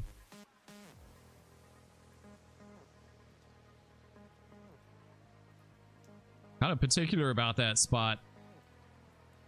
He should both. It should fit. Like it should work out. I was wondering if I could do them both together, or if I needed to like break them up.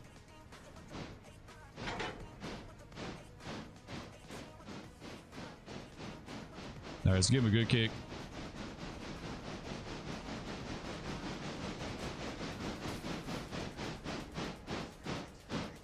This one might go in there too. No, it doesn't. It goes on the other spot. All right, this one goes back in there though. Okay.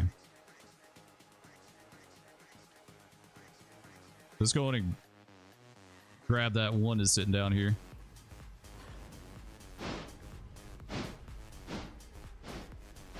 Let's just AI it while we babysit those rolling. It's when I get in trouble is when I forget about what I kicked. Then bad things happen.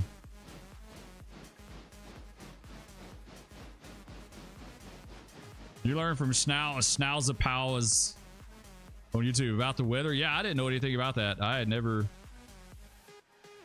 I missed the start of your stream. What mods are you using now? We hang on, let me get these spotted up. Oh crap. Get it. Oh, stop right here. Come on, stop. Right now we're using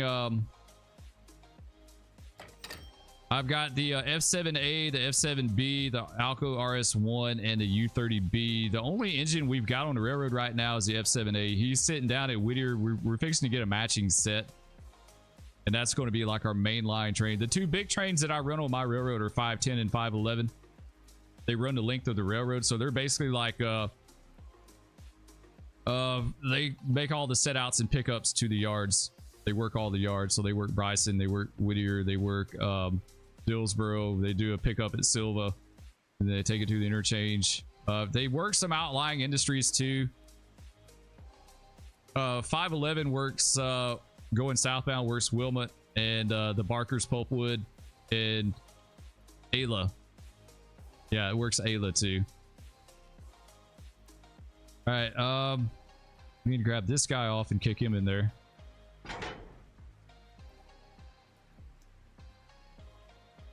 Well, that's pretty much how I have it set up running right now.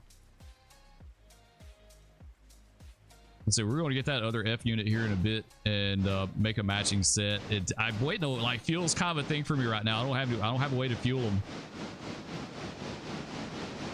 I won't have a fuel stand until tomorrow, unfortunately.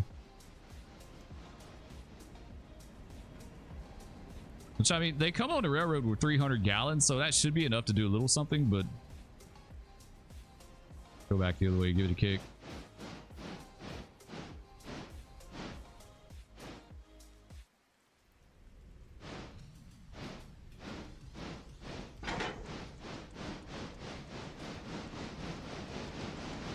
All right, that should do.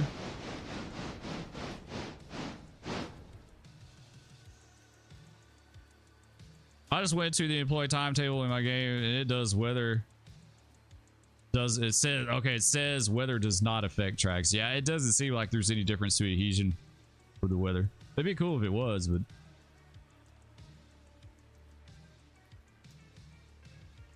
I recommend to focus fuel at your interchange ends and or Bryson. Yeah, eventually I'm going to put fuel everywhere just to have, but right now, Whittier's the only spot I got. We're going to have to take out another loan. Like, to do all the stuff that I want to do and not have to wait like 10 days in game to make it happen, we're going to have to take out another loan. But I think we'll be all right.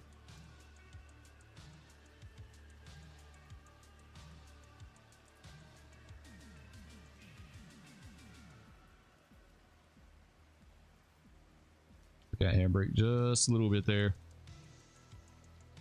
Sweet. All right, this guy, he goes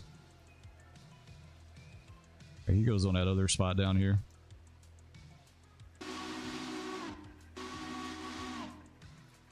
We'll grab that one out and kick him over, and then we should be good here. We just got to work the team track, and then we'll back into the yard on the north end.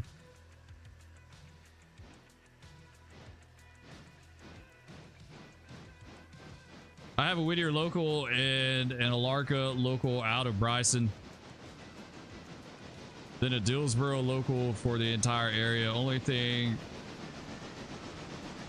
the road freight works is Wilmot. Yeah, right now I got yard jobs. I got a Bryson yard job. I've got a Whittier yard job. And the Silva yard job is just dedicated to the paper mill. I got Dillsboro local, but the Dillsboro local isn't doing a whole lot. It used to work the paper mill out of Dillsboro. I may put it back the way it was. I may work that out in Dillsboro. I like messing around with the ops and just trying to figure out like what works and what doesn't. Let's go back to manual.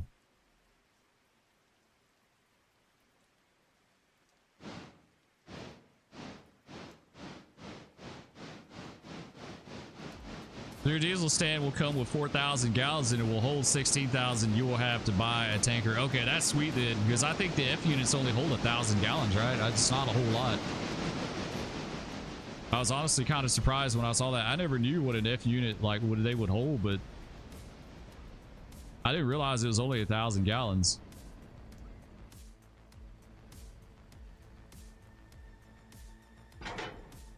Oh, why'd I do that? I shouldn't have cut that. Just gonna couple back up. Maybe not.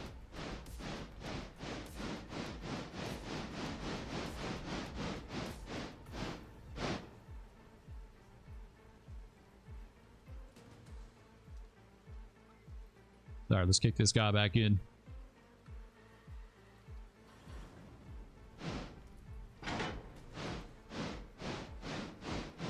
Handbrake on him. I'll do for him.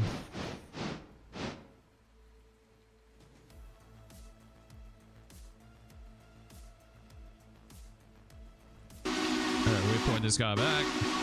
Sweet. The waypoints are so nice, man, that you can be like, while you babysit these cars that are rolling to a spot, you can go ahead and be making your coupling.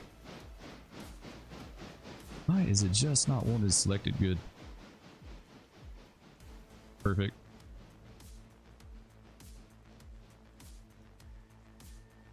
Bluegrass, was it you that recommended me to stop by the New Haven, Kentucky Museum? It's probably Bluegrass. I'd be willing to bet it was.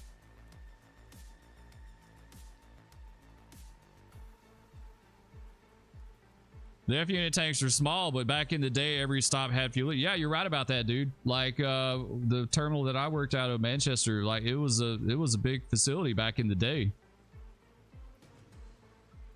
Yeah, back in the day, it was for sure. They had fuel and sand there, and light repairs. And they had a record there too.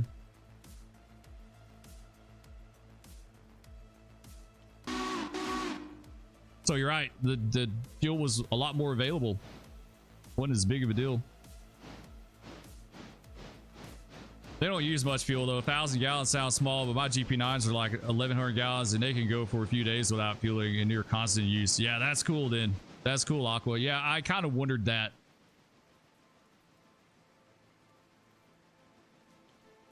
Like with the tanks being that small, they had to be really, really efficient. There it says KRM's just down the road. Just down the road from you.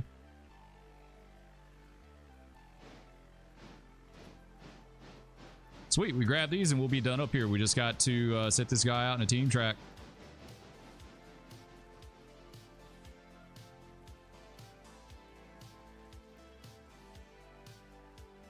Did you get to make the trip? Your buddy backed out on you?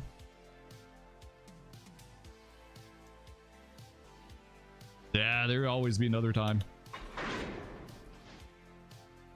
Are we good with all these? Yeah. All right, let's go back down here. We'll grab the team track. Then we'll back in the yard. Yeah, I think the next thing I want to do in run 8 is do Cali. Do some California stuff.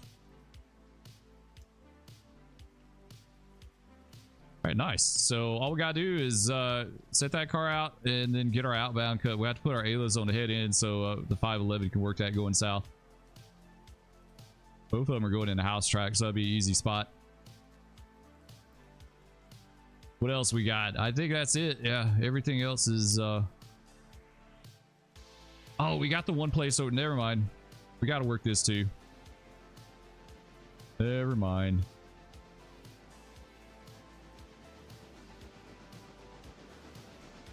And it's on the bottom too. That sucks. We gotta dig that car out down there. That sucks. Doggone it. Now let's cancel that out. We'll just come down in here and grab them.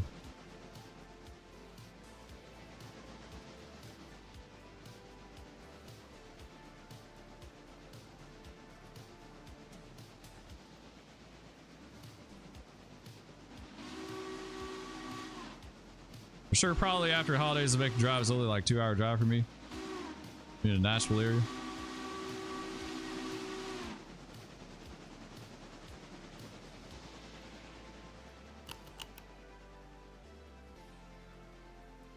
They have a Lionel store now. There's a nice hobby shop we used to go to in Chattanooga. I'm trying to remember the name of that place. This is an old fellow that ran it. He had a really good selection though. What was that place called? You remember that place? East Ridge? Was it in East Ridge? Yeah, I think it was. It was like right before you got into Chattanooga. East Ridge Hobbies? Is that what it is? Gosh, that's been years ago.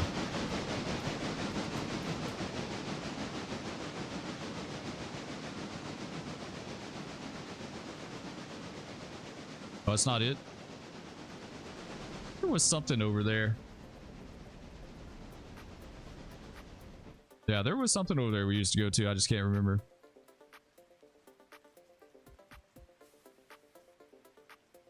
Man, he's going in there hot. Down that steep grade. Don't shove it off the end, bro. Okay, obviously you can't let AI do that. Good thing we had a bumper. Might be a good idea to put a little air on that train, honestly, like before we go back down in there.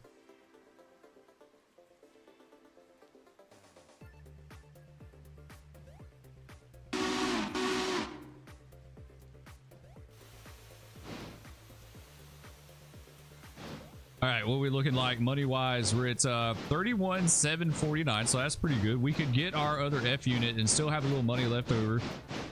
I don't want to completely like tap the bank though. I'd like to have a little bit just in case.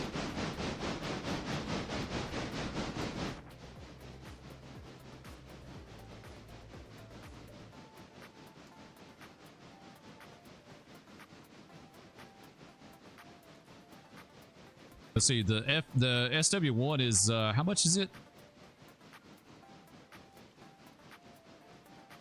SW1 is 24,000. So if we took out a 30,000 loan, that put us what 55 in debt, and we could get the F unit and the SW1 and have a little bit left over. Kind of think that may be the way to go.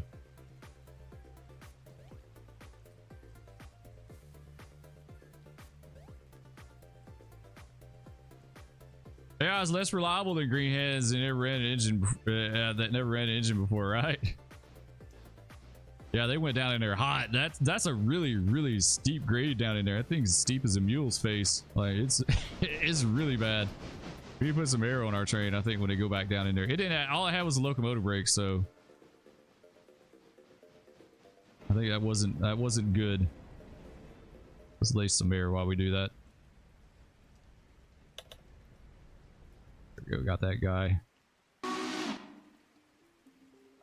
And we'll cut this one off. No, that wasn't it. That wasn't, I've never heard of that place.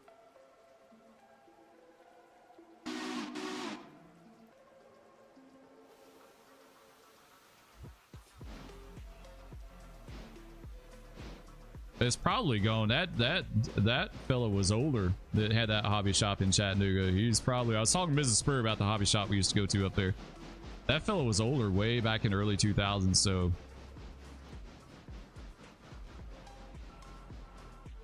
Yeah, he was too. He was at least in his 60s. Well, yeah, but I mean, for 25 years ago, like. Actually, let's just kick this guy down in there.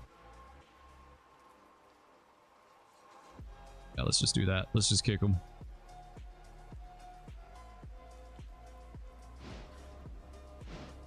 It don't take much of a kick, that's for sure.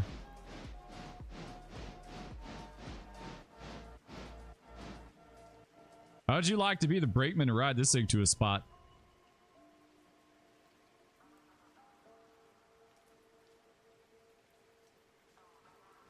See if we can ride it.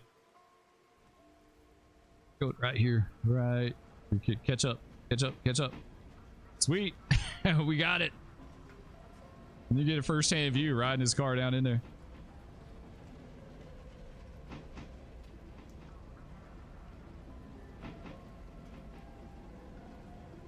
Yeah, it's a nice little hobby shop that we went to there. Yeah, he had a lot of stuff. He had a lot of model railroad stuff in there.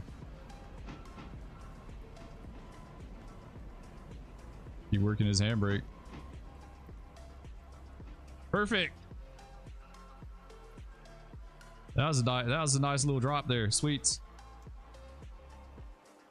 All right, let's grab this car, and then we still won't be done. We still got to do the team track. Grab this guy. Because Nashville's more of a young person's town, and not many young people do trains anymore. Yeah, model railroading doesn't seem like it's nearly as popular as it was back in the day. Plus, I mean, honestly, like, model railroading's gotten really expensive. You know, I've talked about this a bunch of times, being able to buy like Athearn Blue Box. Like, I bought U33Bs for like $17, $18 from some hobby shop up in New York. Did a mail order back when you had to do CODs. You remember doing CODs, right? Like, I'd say something about CODs to my kids and they're like, what? I don't know anything about it, but yeah, I used to get Athearn Blue Box like crazy cheap, and now you're doing good to get anything less than $100. You know, some of those locomotives $200-300 a pop. I remember when brass used to be $200 or $300. You know, $400. Switch Tracks has done something similar. What's that? What's that, Switch Track? Most young people can't imagine the beauty of a world without electronics. I'm glad I was born in the late 90s. Yeah, you're right about that. You're absolutely right about this. It's a completely different world for them than us.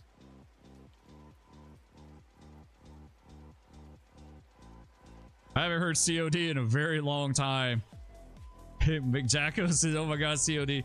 Dude, I used to buy stuff COD all the time. My parents didn't have a credit card. So I used to buy a lot of, like, I'd buy model railroad stuff, and I bought a lot of model airplanes and stuff like that. There was a hobby shop up in Uceda, New York that I used to order stuff out of that was really, really cheap. And I would order stuff COD from them. So, you know, when you order, like, you know, my kids complain about like Amazon getting something to you in 2 or 3 days. Dude, when I ordered stuff COD from that hobby shop in New York, it took weeks, like 6 weeks, you know, like it took a crazy long time to get something. I would be so stoked when I would get my package. To say I bought a 1/48 scale B17 from them, and I got a 1/350th scale Bismarck from them, and I can't remember what else I got. I think it was a different hobby shop that I got the model railroad stuff from. $3.95 for Blue Box. Yeah, for the freight cars were really, really cheap back in the day. Yeah, you're right. Oh, Switchback says he rode the cars with nothing but a handbrake. Yeah, you better make sure. It'd be fun in game if the handbrakes like had a chance to fail. You just better make sure you have a good handbrake. It doesn't help the romance of steam, and railroading is very much gone. Yeah, I think like model railroading is definitely going down. I think probably partly because of the price. Probably partly because like rail fanning just isn't as big as it used to be back in the day, and that could be because there's just not as much stuff to look at nowadays. Maybe.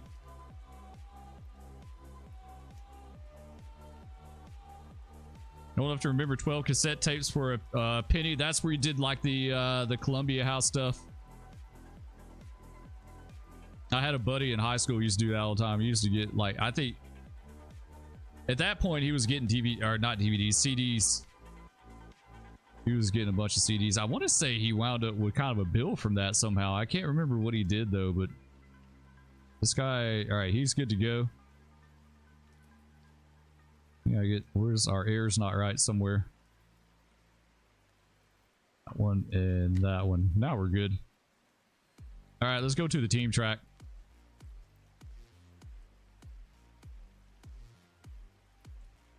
But yeah, I definitely think model railroading was a lot more reasonable back in the day. I think it was a lot more attainable.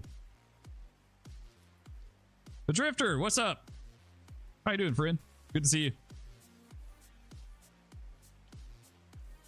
A lot of railroad fanning spots near me have been closed to the public. Makes it hard to spot without fencing away. Yeah, you're right. You got that part too. Like, you know, if things kind of changed after 9/11 as far as rail fanning, they got a lot more strict about it. I grew up on the railroad tracks. My great grandmother's house is right beside them. I played out there all the time. No one ever said anything to me, and it was a busy main line.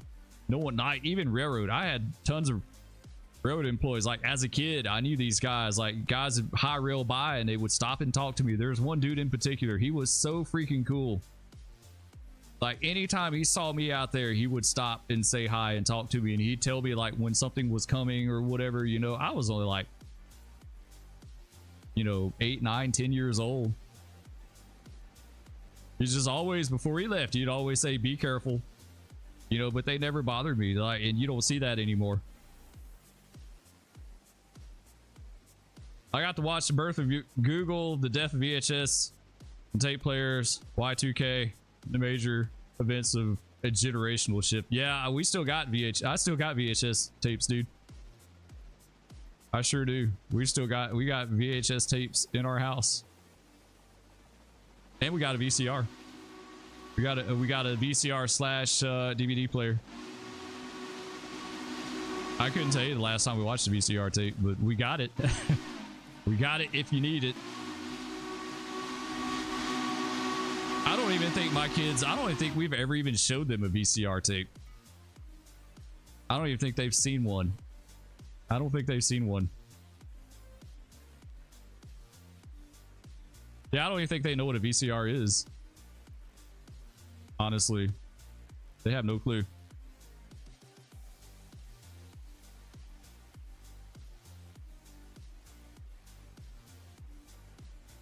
A working VCR is a rare find now. Yeah, dude. We've got one. We've got one. I got a the VCR to DVD recorder for all the like the rail fan tapes that I recorded back in the early 90s, so I could put them on DVD.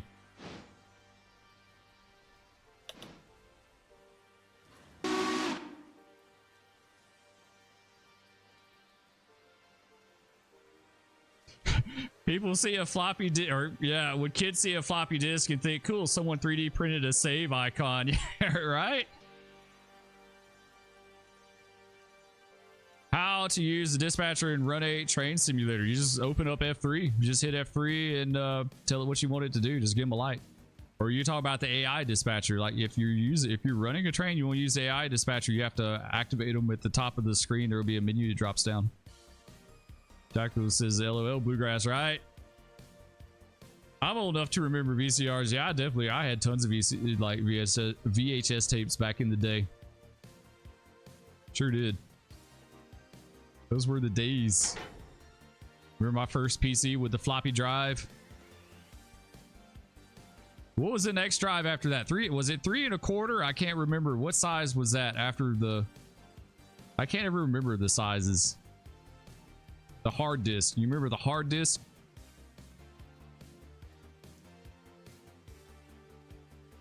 Most kids don't know what the dimmer switch is in the floor of the older. I wish they still put dimmer switches in the floor of older cars. Like that was really handy.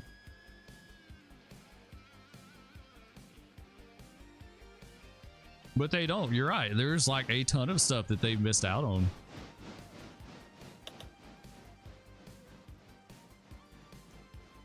5 to 3 and then a CD. Yeah, okay. Yeah, my second PC was the one with the 3. So the first one was an IBM PC XT, and then the second one, I can't remember what my second one was. It was another IBM, but it had the hard drive. And then after that, I think we started getting HPs. Like my parents would always have some kind of an HP. Yours, yeah, Mrs. Spur's first was a compact.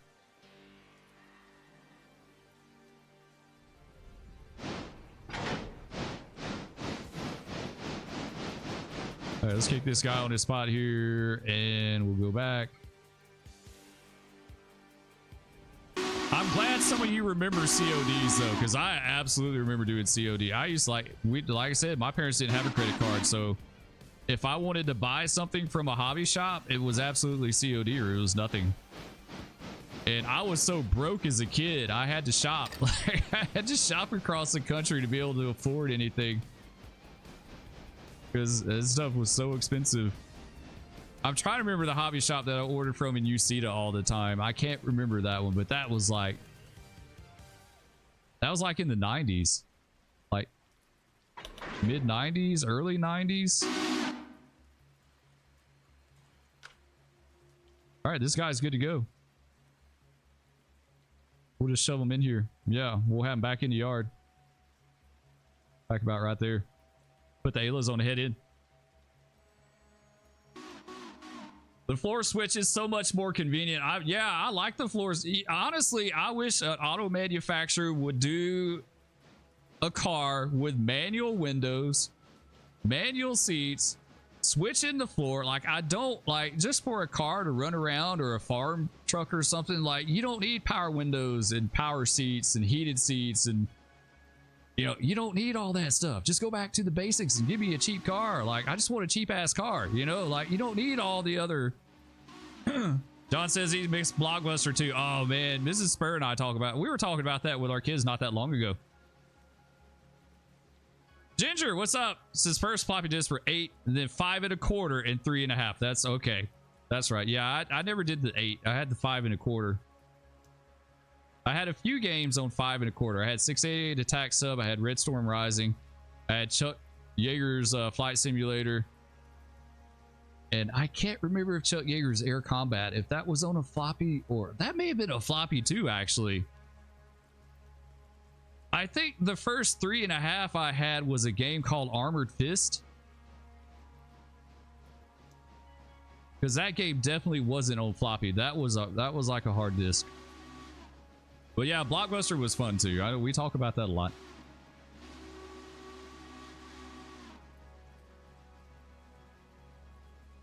My kids will never experience what it was like to go to a Blockbuster and rent a movie. Like, they're so used to instant gratification. Like, they can just get on Netflix and rent whatever they want to watch, as long as it's not the Mike Tyson fight.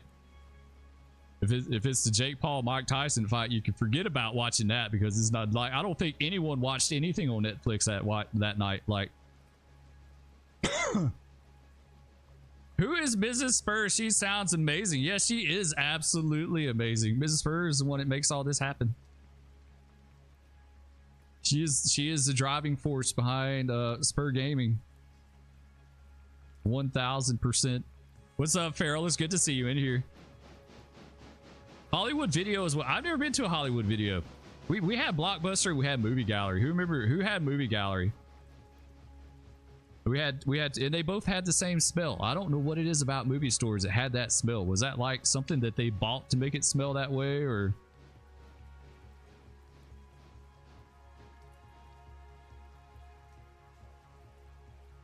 Why is raining Railroader? Because we turn it on, Drifter.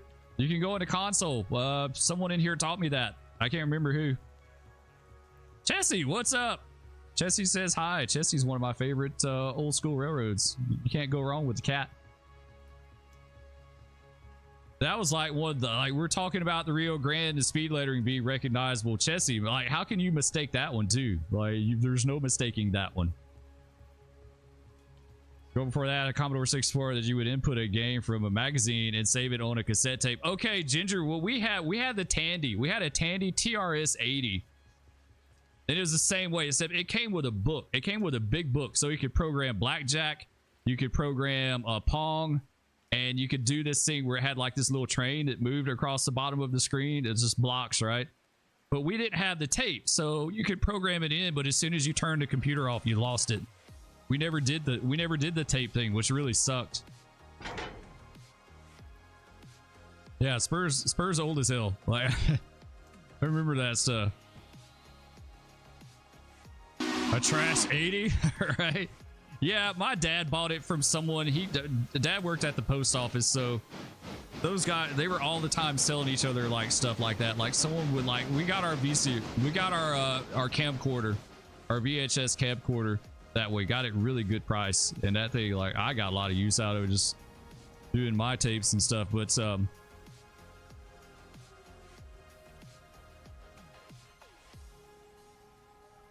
Something happened at school today and you scared. Why are you scared today, Chessie?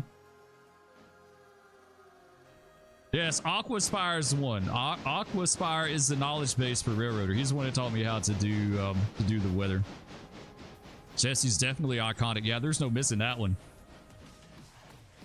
Hastings shutting down. I don't remember Hastings. We didn't have that. Business Spur is also old. Business Spur is young, right?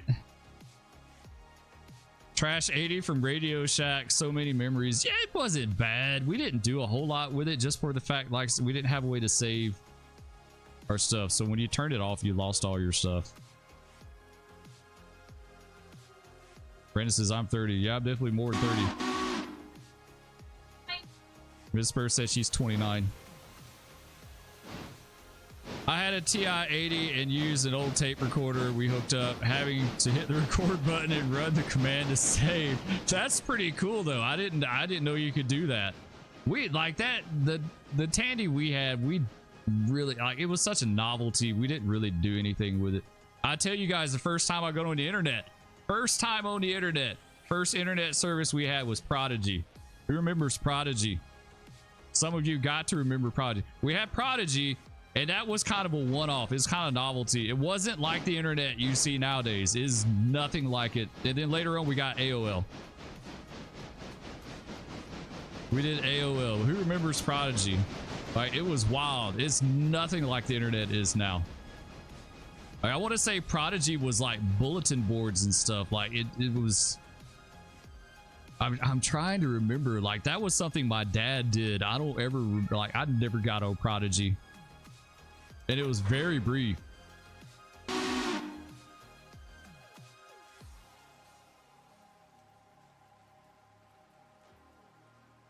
The TRS 80s did come with the 5 1/4 disk drives built into it, though. Yeah, we never, like, I guess we didn't have the disk or a way to save it or something, but we never saved anything on that thing. It was basically the deal that looked like a keyboard that you hooked up to your TV. Farrell says way older than I am. Who's that? Mr. Spur or Mrs. Spur?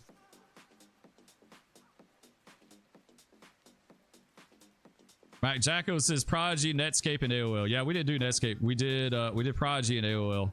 When we first got AOL, it was a long distance phone call. We couldn't get on the internet a lot.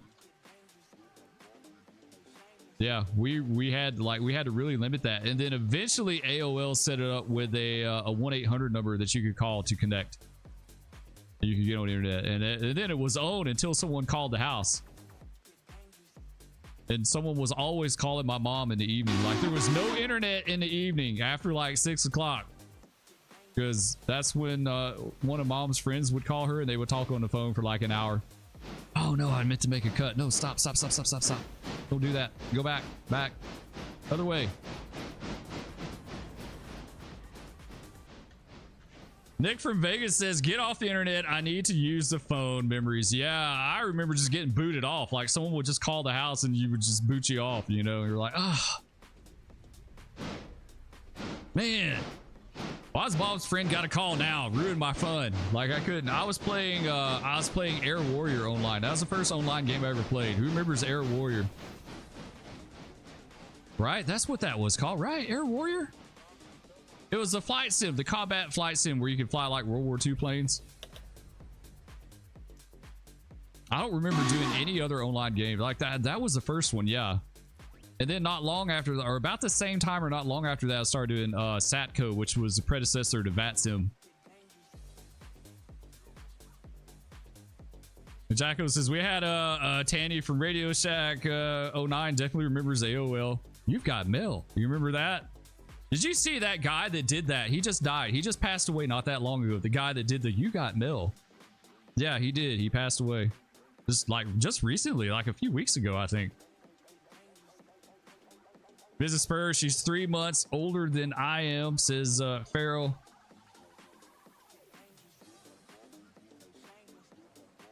Ginger says, back then I hosted a BBS bulletin board service, had 4 9600 baud modems to start off with.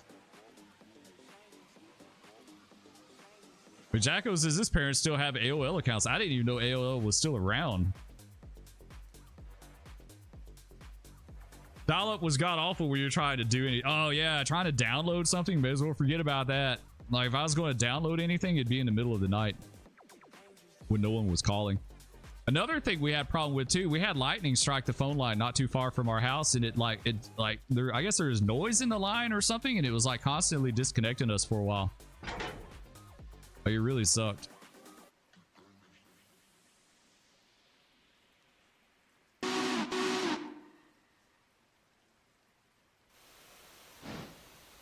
Our first online game was Duke Nukem. I never played that game. I never played that. I sure do remember that, man. Which one do you remember? 09?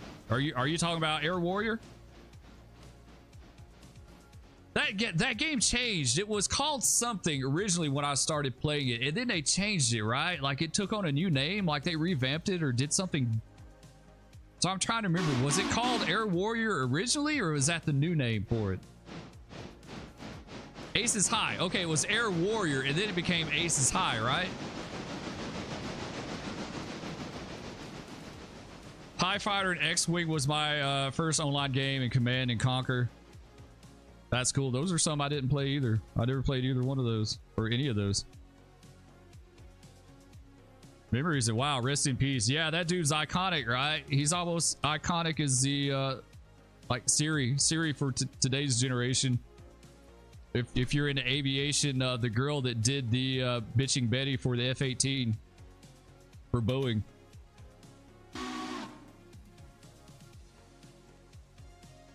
Command & Conquer Red Alert was a blast. There was a game, I didn't play it online, but there's a game I used to play a lot called Call to Power. I used to dream about that game. I woke Mrs. Spur up in the middle of the night talking about the British were invading my country. Yeah, I did. I woke her up one night going on like I was mad. I was mad. She's like, what are you talking about? I was like, the British, they're invading. I think I wound up nuking them after that. You could build nukes in that game. If you put all your resources into like research, advancing your technology, you can make nukes. Then you could practically own the map. Then like no one could stand a chance against that. Call to Power was a good game. I like that game. If you want to feel old, I'll tell you what I told my mom. She was born in 83.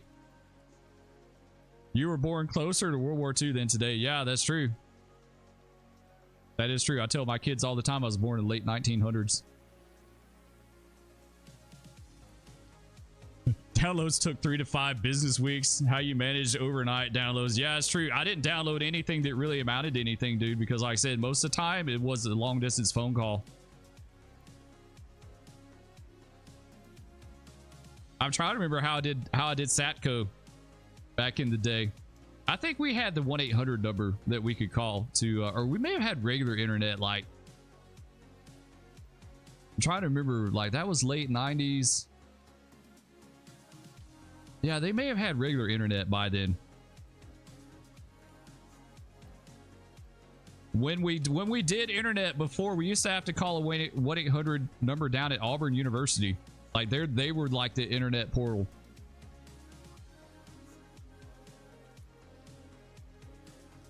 Cruiser Trucker says, I know I'm old. I'm 58. Ah, that's not bad. That's not old. This person says that's not old. Desperado was a good game. I don't know that one. Jacko said, I used to download MP3s when I went to bed at night. Ginger says 54 here. Yeah, I just doing the whole Napster and LimeWire thing back in the day. Back before it was like way, way taboo.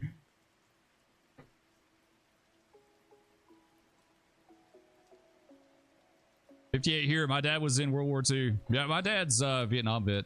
He served in 69 and 70.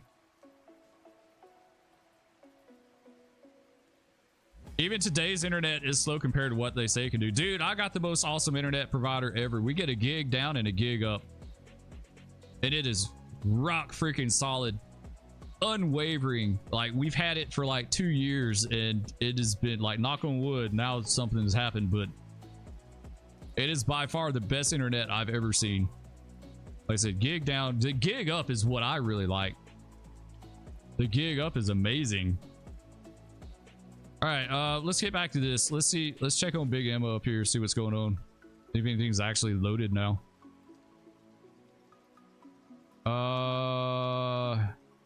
No. Why is it not loading, guys?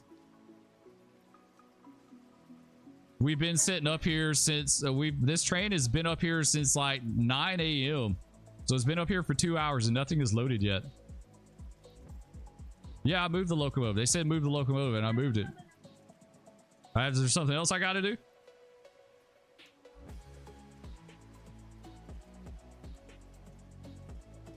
Here, I imagine I would remember ColecoVision. Yeah, I don't know that one. Atari 2600, my cousins had that. My cousins had a 2600. 09 says I'm 28. Irish Star says yes, Atari, I'm 29. We had one of those from my aunt. I played Pong on Atari. Yeah, we did that Defender game, the Missile Defender or whatever it was called. Someone that said last time in another stream what that game was called. My first console, like my cousins had the Atari and I would play with them sometimes, but my first console was NES. Yeah, this dude hasn't loaded up yet. Why is he not loading?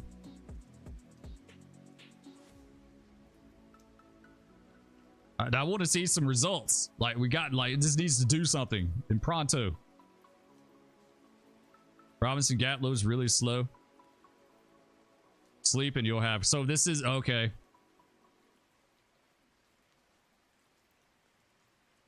Nothing like remembering how to pull a cartridge out of a console and blowing the dust out of it. Yeah, right. You just do that all the time. And it told you explicitly not to do that. What? Like, I never had anything bad from that though. Or take it and bumping it too, like tapping it on your hand sometimes. Take it and bump it on your hand. I don't know what exactly that was supposed to do, but I remember us as kids like doing that.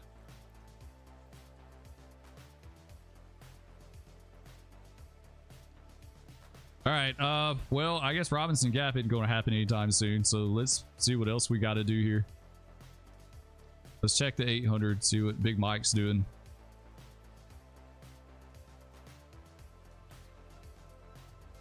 Yeah, he's not loaded yet. Okay. Yeah, they say it just loads slow, Mrs. Spur. It just takes a long time. All right, that guy's not ready. Let's see, what is the number 3 doing here? Well, I could do some logs. No, it's got 1 log left. Really? Man, take it forever to unlog those loads, right? Unlog the loads. Oh, we got to do the passenger train, the P train. We got to get him taken care of real fast. Do Manuel forward. Oops, other way, reverse. Oh, just a hair. We just need just like a hair, right? There.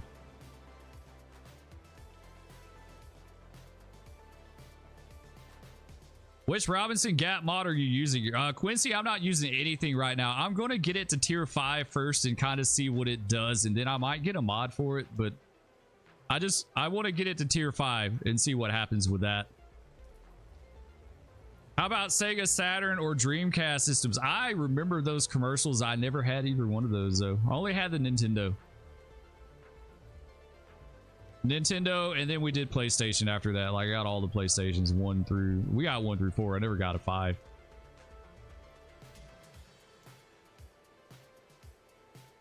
believe Robinson Gap auto switches them when your interchange gets served. There says you never drive the Norfolk Southern train yet in Run 8 Train Simulator. Yeah, that's the thing about the Norfolk Southern stuff is like, you know, I worked in the Southeast on CSX, and Norfolk Southern was our neighbor, and we hardly ever had engines from them. Like we had way more stuff from like BNSF and UP. Even Sioux Line than we ever did NS. I only ever had 1 NS engine that I can remember on the main line ever. So like as run through power, at least for us, they were really super rare. You didn't see them a whole lot.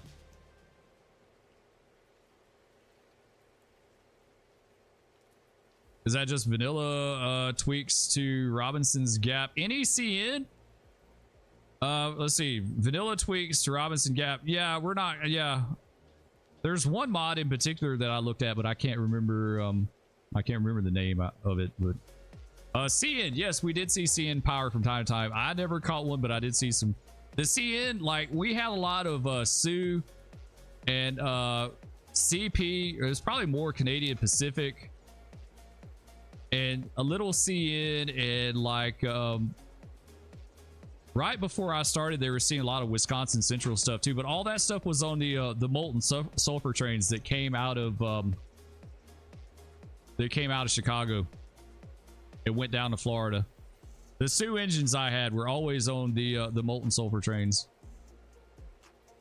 They would run south, and we did some kind of pet coke train too that ran out of Chicago that went to Bostwick in Florida. And usually it would have like some kind of foreign power like that on it. Don't see much NS on CSX here of Iceman. Yeah, I guess because they're in such close proximity, like they just don't do much. Wisconsin Central. Yeah, that was good. There used to be a lot of Wisconsin Central power down here. There's some videos online you can find. Wisconsin Central, I think, on the head end of 592 one day back in the early 2000s. All right, we got to get this. He's topped off with water.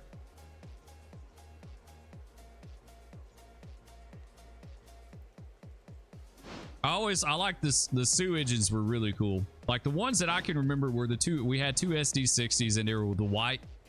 They weren't the red scheme. They were the old white one. And they, I mean, we had a ton of people out like filming and making, you know, pictures and stuff like that.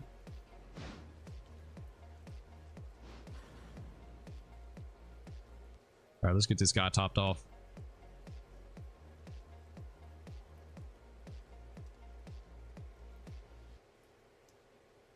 You see a steel trade on NS that typically had CSX motors shot a 40-3 leading at once. That only lasted a year or two.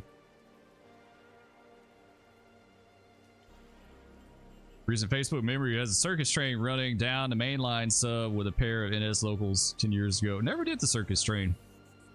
I know it ran on our route. I know it ran when I was working, but I didn't have anything to do with it.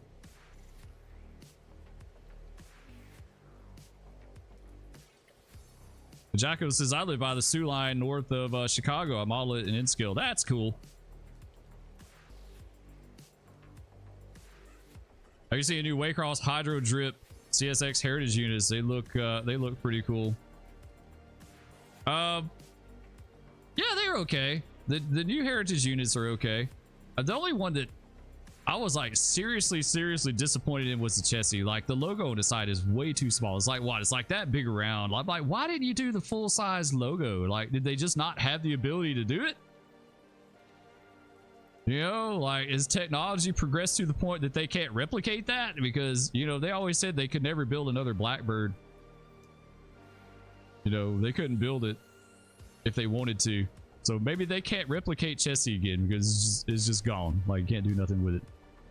The dudes that hand painted that locomotive up in Cartersville, like, they did a better chassis unit than what CSX did. Honestly, if you think about it, like, it's a much better unit. The decal printer can only scale up so much. You think that's what it was? They just printed it out and like someone couldn't professionally do like a full-size logo. The white Sioux Line SD60s are probably my favorite loco ever. I had a DVD of them in the late 80s upper Mississippi. Yeah, they are pretty. They're another one that was kind of iconic, right? There was no missing it.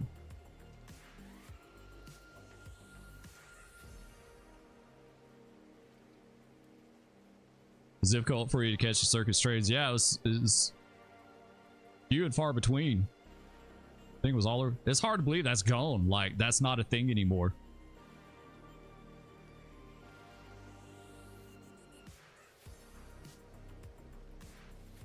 The circus trade still runs through Muncie, Indiana, Peru. I thought they did away with that. I thought Ringling Brothers went away, right? Who does the circus train now? Is it someone else?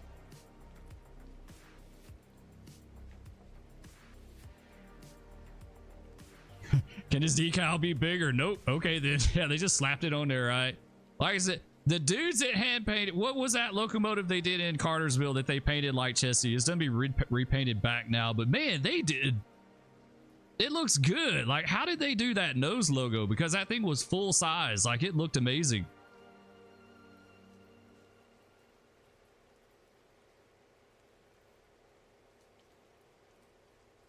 My last haul out of Robinson's Gap was 163 cars. My mistake was sitting in GP11s up there to get it. Never made it past. Yeah, Governor's Island's a pretty, like, you wouldn't think it, but it's a pretty decent grade there. How many GP11s do you have on it, too?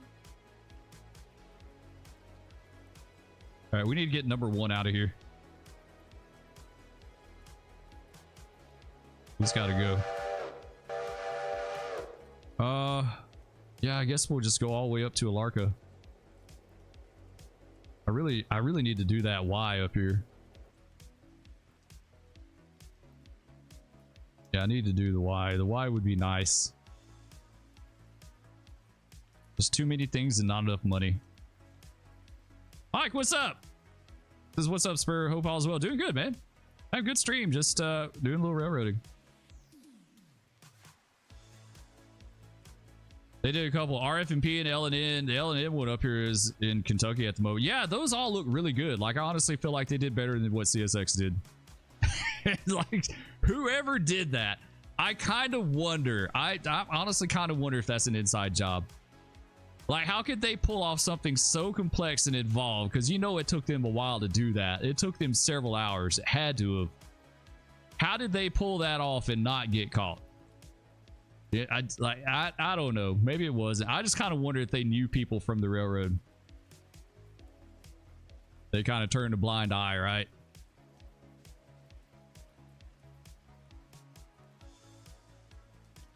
I know UP went to the Wisconsin and Southern Oricon paint shops for some of theirs.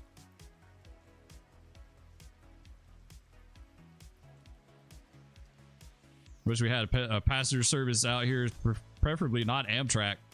So we get some good looking power and coaches. The last run of circus training was 2016. Both ran in Kentucky back to Florida the same day.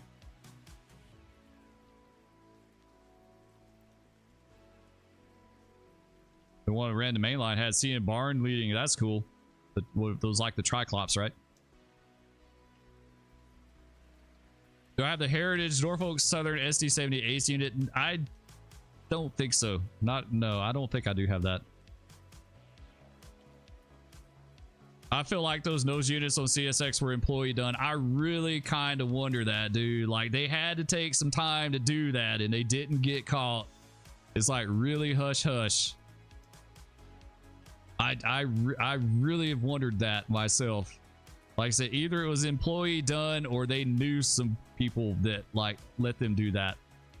They did an outstanding job. Like, it's not trash. Like, I really think it's better than what the company did. Gotta admit, the nose heritage, yeah, they're really well done, right? Like, they're not rushed. They don't look like trash. Like, they did a good job on them. Like, that's some tedious work that they did. So it just makes me wonder if someone at least knew what they were doing and is like, you know what? I didn't see it happen. You know, just do it. Don't get hurt. I didn't see it happen. If anyone says anything, I don't know anything about it, right? Like, one of those units was down in Talladega on the local for a while, a few weeks back.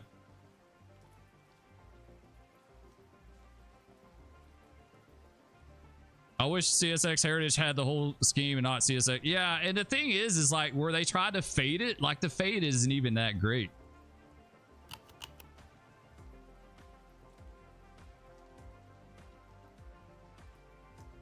Dang, Quincy, you had 6 GP11s on that train and it wouldn't do it? Man, that's a lot, dude.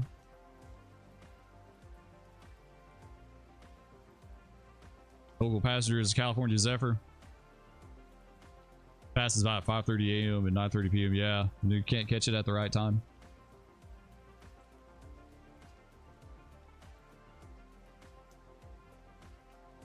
Yeah, I never did anything with a circus train. I remember it coming through, but I caught that. I caught a business train one time. It's like a PO98 or something. We had 2 passenger cars. We had a CSX business car and a North Carolina DOT car. It was some kind of yellow car.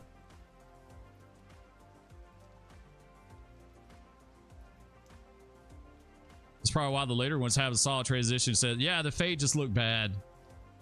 Honestly, the fade just kind of looked half-assed to me a little bit. I mean, like, you know, just won't get plain about it. It's fine. Like, I'm not torqued about any of that stuff. It's cool that they at least did the effort,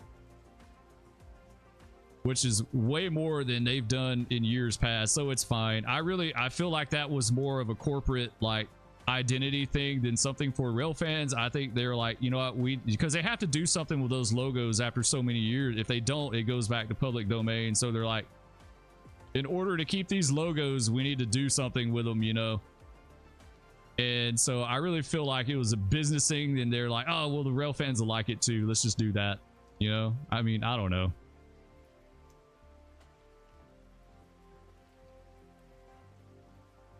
No, I'm not, Mrs. Spur. Thank you.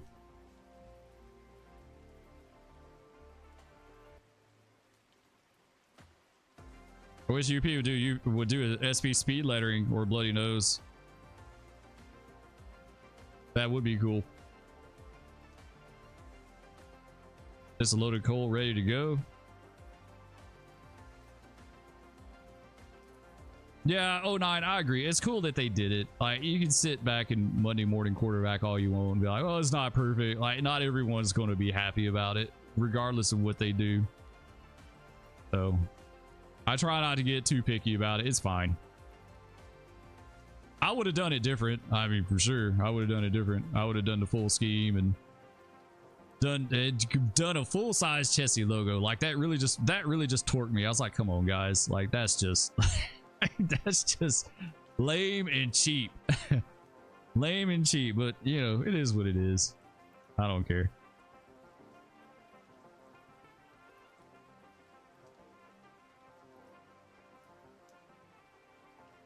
You had to rescue your train with the Berkshire, Quincy?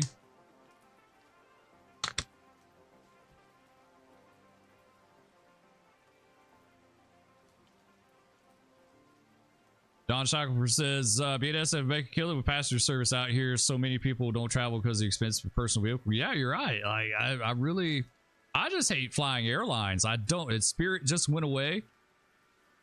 You know, another one of those low cost airlines, I don't think it's JetBlue, but one of them is another one is struggling too. So the low cost airlines are kind of failing.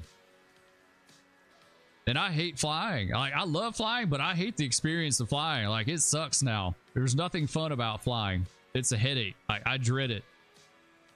I dread the thought of having to get on an airplane and go through all that. Do I have the Southern Pacific train and Train Simulator? Yeah, I do. Or I got some of them. I don't have all of them. I don't have the Dash 9s, but...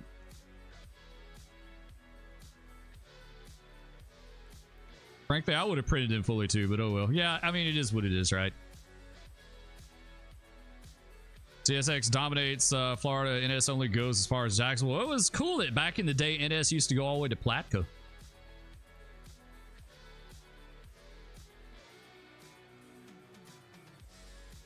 CSX still somehow won up the BNSF on the heritage. What's blowing me away with CSX right now is how they're rebuilding the Clinchfield. Like, I've been seeing videos of the construction. Like, it's massive. Like, that is a massive project they're doing. It really just is. It is crazy the amount of work that they're doing to rebuild that line. I never guessed in a million years that would have happened. All right, let's check on number 2. We gotta get number 2.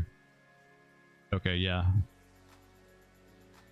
Let's get our outbound cuts here in the siding. Uh-oh. I thought it was acting kind of weird for a second. I don't know what that was about, but my PC was acting weird. I'm going to save this thing real fast. I know it's doing auto save, but that was really weird. It was like it's going to crash.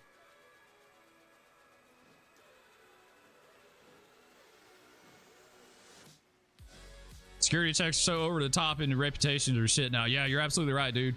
You're absolutely right. Like, you know, when you have to leave like hours and hours in advance just to get through airport security, is like, what's the point? If it takes you 2 hours to get through security, 3 hours to fly, and like what's the point? Seriously, may as well get in the car and go. You know, or I would get on a train that has like a lounge car and like some snacks and stuff, and at least enjoy it. Maybe have a meal, you know, like a rolling restaurant. I would be all about that. Last 3 times I've flown, I've been delayed overnight. Used to love flying, but sick of spending nights in Ode. Yeah, you're right, dude. Last time Mrs. Spur and I flew together, we had to spend a night in DFW because our plane broke and we missed our connection. And so we missed our connection to Oklahoma City. So we spent the night in DFW.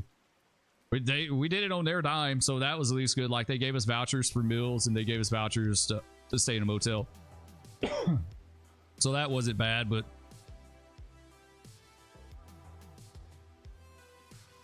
even though it takes so much longer, I would rather just do a road trip. Yeah, that's like, I've got 3 kids. So it's like, I couldn't even imagine like all of us taking all of our stuff to fly. Like, that would suck. And then having like 5 times the chance of having something lost. You know, literally 5 times the chance of having something lost with 5 people, you know, like, yeah, no thanks. I would just drive to, unless we go overseas, right? If you go overseas, and that ain't gonna happen. But if we did, then you gotta fly. Either charter a trip on a container ship. Like, sometimes don't they sometimes sell like rooms on those ships? Like, you can just get on some kind of, like, not even a cruise ship, like just a regular ship.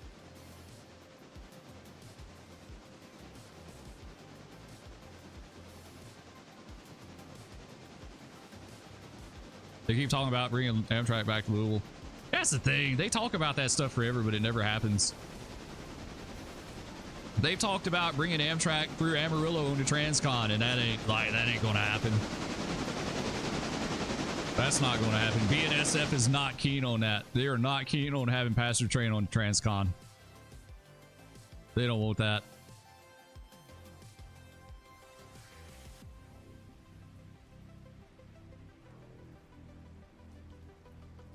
I like driving. You can see everything along the way. Yeah, and you can stop when you want, and you can eat when you want. And yeah, it's not like, driving's not bad. The train would be the next best thing.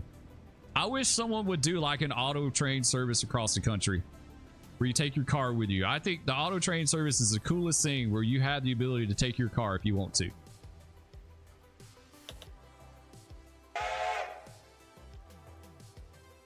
Union Pacific and BNSF Bakersfield and Ready Train Simulator. I do have the Bakersfield sub. I like that. That's one of my favorite California routes. The time I fly is overseas on company dime. Yeah, pretty much, dude.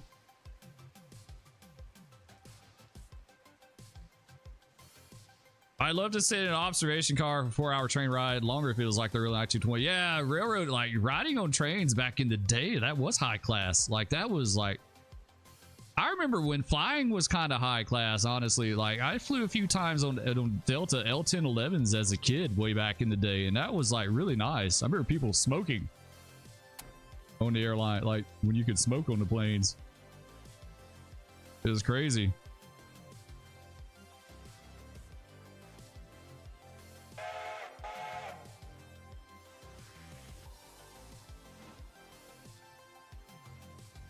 They talk about Amtrak back to Nashville via Atlanta. Yeah, I could see them wanting to do something north out of Atlanta, via Chattanooga in that way. I think that would be a good service. There's tons of good service. Like, there's a lot of service they could do that would be really good. It's just a matter of them actually doing it or not. The railroads, like, they just don't want to do it, and they don't want to accommodate Amtrak. You know, and they don't want the liability of doing it themselves, because we're in such a sue-happy society now. Anything happens, you get sued to drop the hat.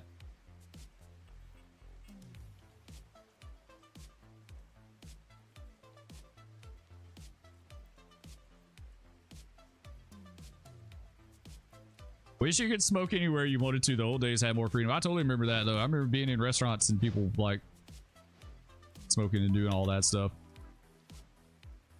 Smoking on airplanes. All right, let's put this guy back. We'll put him over here for now. I kind of been keeping him over here. All right, so we got our two cuts. We got our northbound cut and our southbound cut.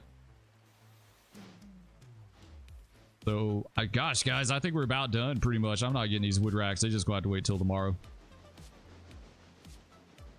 We'll leave those. Yeah, we're about done. We have to start advancing time a little bit, see if we can get something done here. See, we're done in Dillsboro, right? Yeah, Dillsboro's good too with that one car cut. Like, I need to change this up. This isn't working out. The Dillsboro local really doesn't have much of anything to do if he doesn't go to the paper mill. Let's put him... let's put him right there. Yeah, Dillsboro just does not have a lot to do. Let's check on number 3. Number Trace, he's still not unloaded. What is this place doing? It may be like maxed out on logs. Yeah, it is. It is maxed out. I heard at a very young age, my pediatrician's waiting room had said, yeah, I remember that. Yeah, people smoking in the doctor's office.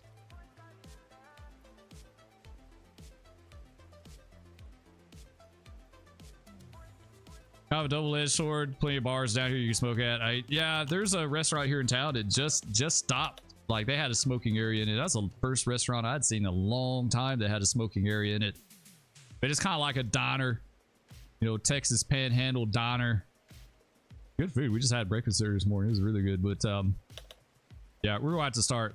We're going to sleep to progress this a little bit. Let's sleep an hour, see what happens. Oh, we slept. I just meant to skip an hour. Doggone it. Oops. I meant to skip an hour instead of sleep. Well, okay. Let's get back at it. We're progressed to another day. Another day on Spurs Railroad. How much money we got now? 35,000. Let's go ahead and get our other F unit before we do that cut. I did not mean to do that. I meant to delay an hour and I slept. They should give you a warning on that and be like, are you sure you want to sleep, right? All right, let's do our other F unit.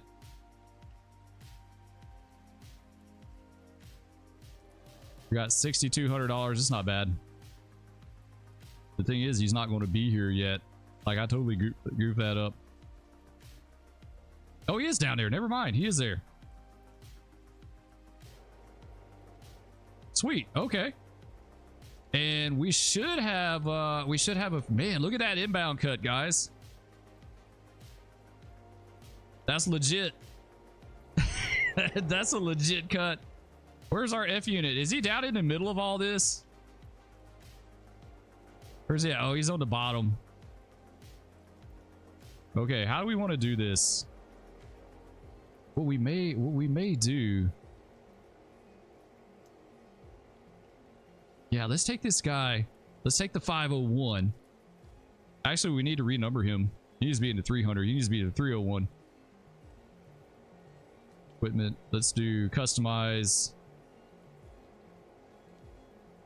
301 because we're numbering him in the 300 series. Base color is going to be black.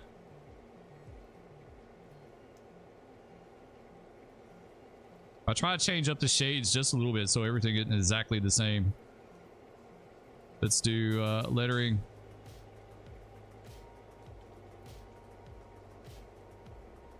A little bit more yellow there. Sweet. All right, we got the 300 and the 301. Let's bring the 300 down here. Let's put her in service. We'll just run her light. Yo, let me get this taken care of and we'll get back to chat real fast. Oh, there's our oh cool, there's our fuel stand. Nice. All right, let's get the 300. Let's top her off real fast. Right here. All right, let's get back to chat.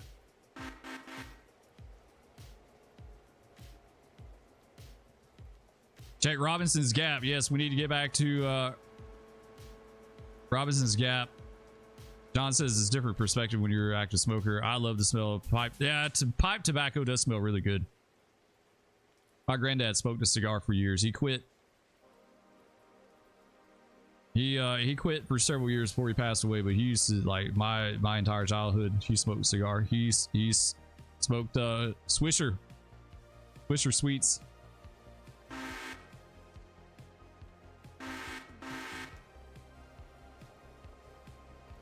Aquaspire says my mom still smokes.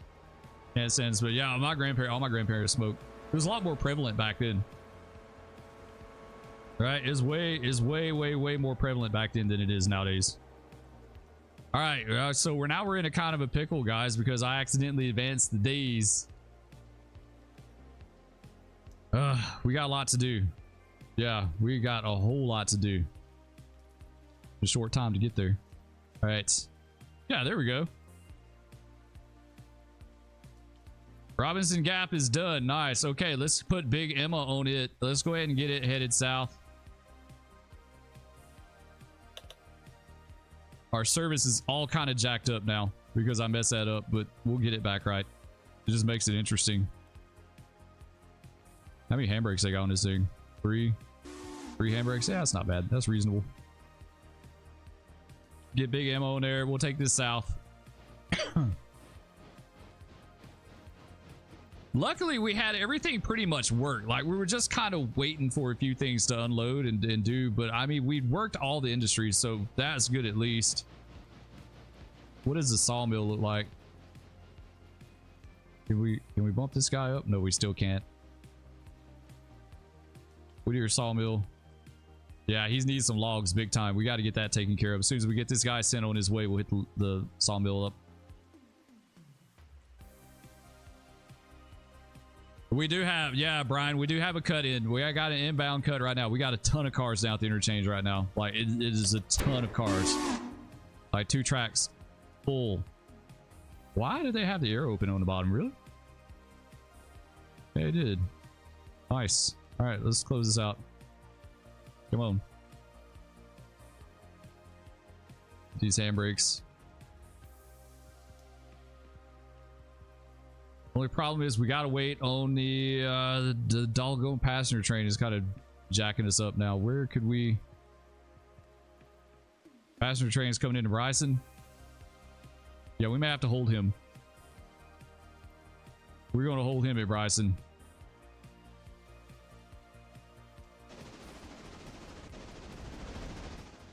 Let's hold him and run Big Emma down so we can get this stuff moving. We're like, we need to get these cuts moving. Let's bring number 1. Number 1 up here. All right, let's get Big Emma.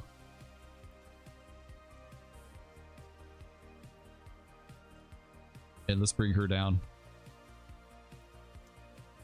We'll put her in the yard. Right here should be good. Okay, so that's good. We got our outbound cuts, so we'll just grab those and put those on top of the coal. Now we need to, let's go back to Whittier. We got to get this guy going too. Let's get the 800 is going to be loaded up now.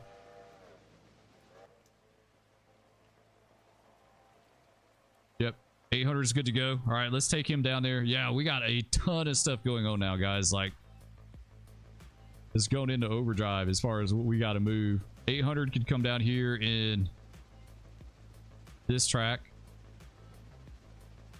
All right, now we got to do the logs. We got to get logs moving. Let's get number 3. Oh, shoot. I can't remember what loadout are they going. I think it's this one. Right, I think it's this one. Yeah, okay. Number 3 comes down here. We'll bring these down. And we should have some logs ready to go up here at this other place. Sweet. Okay, so we got some good to go. We'll drop those empties off. We'll come back and we'll get these, and then we'll start the process over. Okay, so we're good. We're good now. Okay, let's get back to the chat real fast. Sorry. Just got like overwhelmed. Big time. I will say moving the interchange to 4 a.m. improved my operations a little bit. The freight was done by the time the passenger was ready to go. That is actually a good idea. We may play around with that. Yeah, I think mine comes in at 6. My interchange is at 6. Robinson doesn't always close the air. Sometimes it notices broken mid-cut. Okay, we'll keep an eye on that though. At least it's easy to see if it is. Not a big deal. I like Swisher Sweets, but black and mild wood tips have a better taste with less tobacco in the teeth, right? Yeah, that's what my granddad smoked. That's all I ever knew him to smoke was Swisher Sweets. And he had been like, he had stopped smoking cigars for years before he had passed away, so.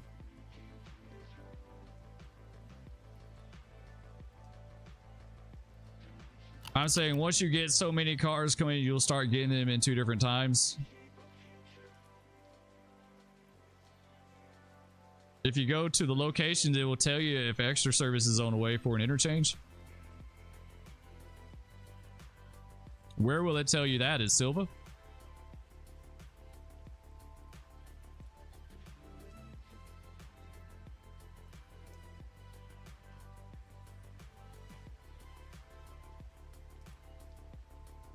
I could schedule one, but I don't really think we need one right now. I need to move that other F unit down to Silva. Let's do that real fast because this guy should be done up here.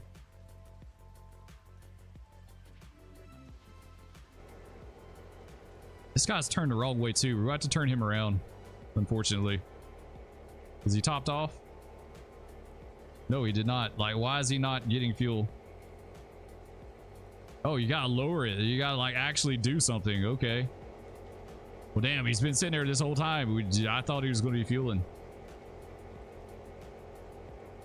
Okay, we're gonna let this guy fuel up and I'm going to step away for just a second and I'll be right back. So you guys hang tight and we'll get this guy moving south here in just a second.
All right, we're back. We're back. Maybe this is this dude done? Is he done now? No, he's still not done. Why is he not fueling up, guys? Like, what do I got to do to make this happen? Why is he not fueling?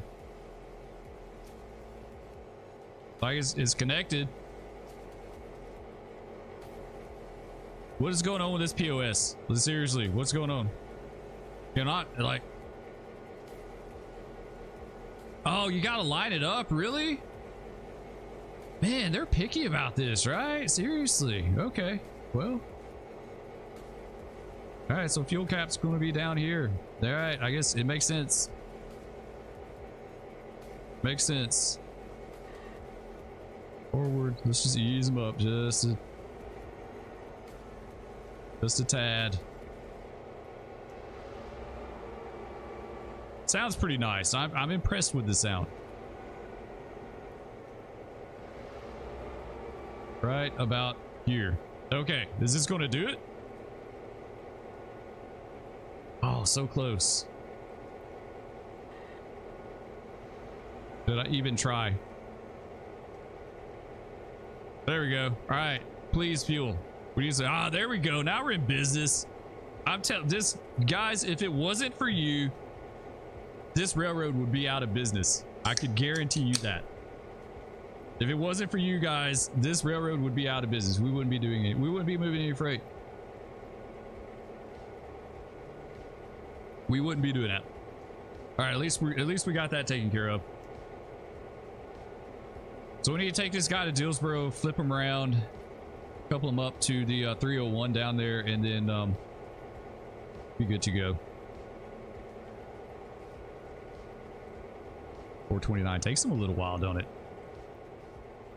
Yeah, it takes him a little bit. All right, well, number 3 is doing his thing down there. We're gonna have to do a lot of switching on the interchange.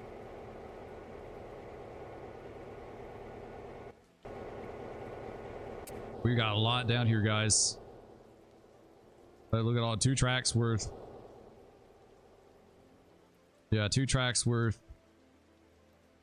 We need the Silvas on the head end, the Dillsboroughs on the head end, putting the Whittiers on the bottom, so I just cut them off.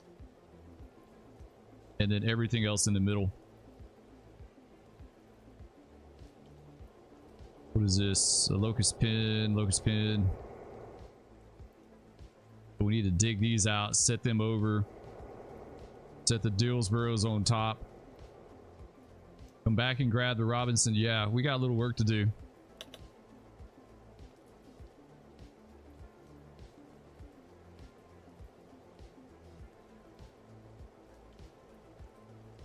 Swisher Black Smooths is what I smoke. Regular Swisher Sweets gave me a headache.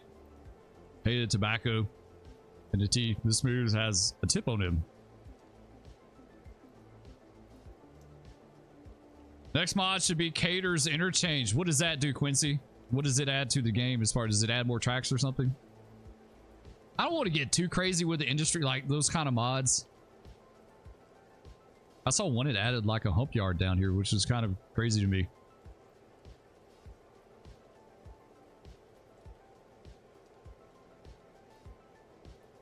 With the price of cigarettes sky high, cigars are more cost effective. Really? I don't smoke either way, so I don't know, but I haven't seen anyone smoking cigars. I couldn't tell you the last time I saw someone smoke a cigar or a pipe. A pipe's even longer.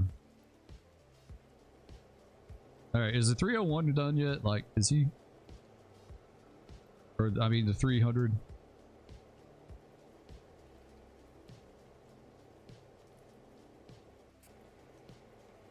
Man, he's still not done. Seriously, dude.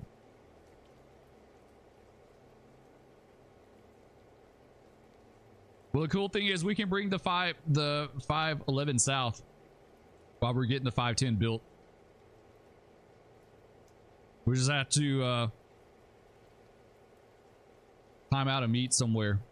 They can't meet at Whittier. That's gonna be a hot mess. Like they need to meet like somewhere else. Too many of the mods, I feel I had to wait. Yeah, some of the track gets a little crazy. Like I've seen some that extend like the log loadouts on the Conley branch a little bit. Like I'm kind of okay with that. That's not that big of a deal to me, but some of them add like these huge yards, you know, and hump yards and all kind of stuff. I'm like, yeah, I don't know about that, right? I don't know. I don't know about that.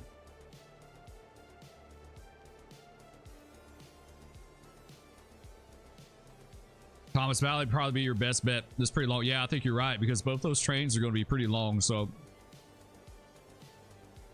I'm actually starting to think about signals now. To be honest, I'm starting like signals might be it might be a thing. 1080. I thought these held 1,000. Is it 1,100? Oh. What do they hold? What is their capacity?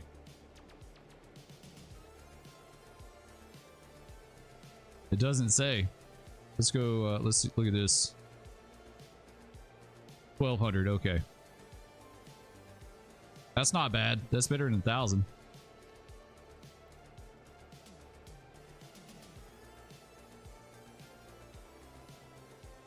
It gives you a larger interchange with a hump yard for sorting. Okay, yeah, I've seen that one. I've seen that. So you don't have to drag to Dillsboro to sort your cars. I just sort my cars down at the interchange. I just go back and forth. As long as I have a track open. If you don't have a track open, then you're kind of screwed, I guess. Adding tracks to make the jobs easier kind of defeats the purpose. Yeah.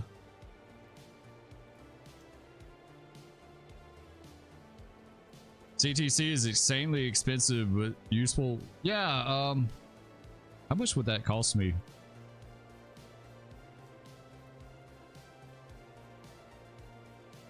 Whittier to Bryson. I really need it down south.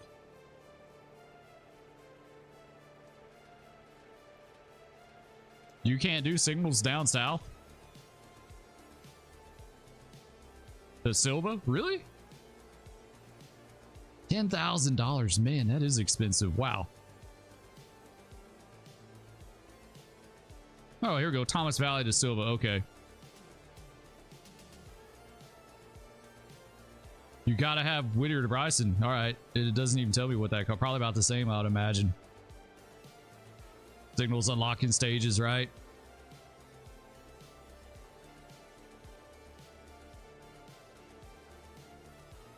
GP38 holds 3,000. Yeah, I want to get the 38s at some point. I feel like it's just kind of in game for me.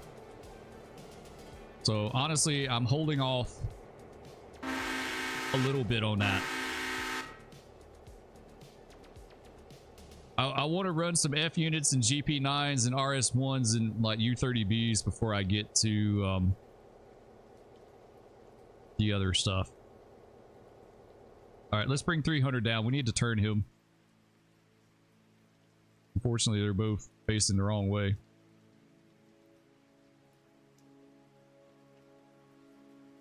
Let's just bring him down here for now. We'll do something with him in a minute. All right, where's Big Emma?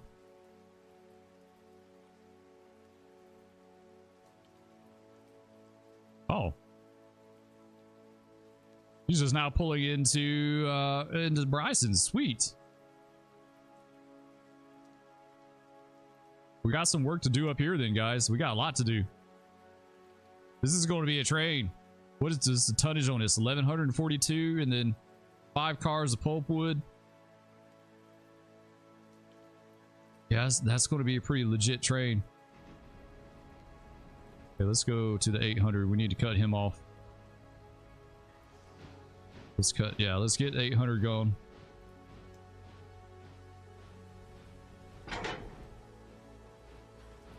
What's he look like? Fuel. He's made a few trips. Okay, he's okay. Put him down there.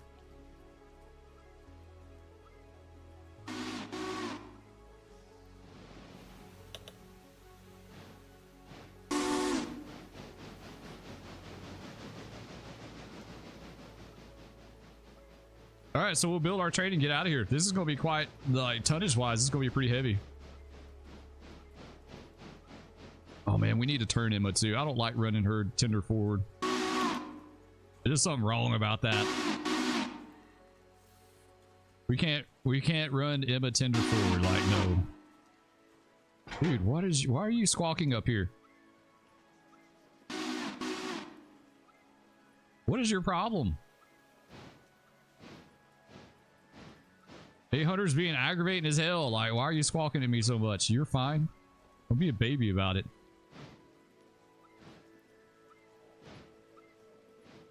It keeps throwing the switch. It keeps throwing the switch. What's up with that?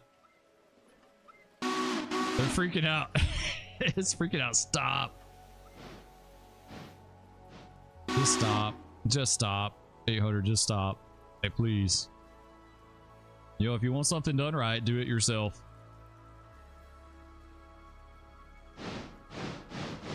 Like, was that such a big deal? Like, why you gotta be such a baby about it? Now we can go back. I just need to set it over one track. Like, it wasn't the end of the world. It just, I guess the AI didn't like that.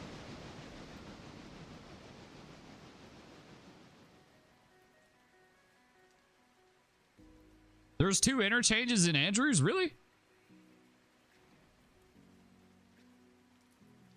I didn't know that. I didn't know that was dual interchange. Looking forward to me unlocking Andrews. Yeah, we may start... once we get Robinson sorted out in the traffic, then we could kind of go from there. We just need the money. Like, the money is the thing.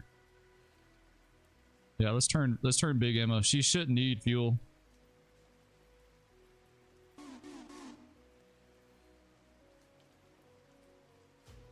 I really need that Alarka Y, but if the 2 F units start doing this trading, it will be a problem.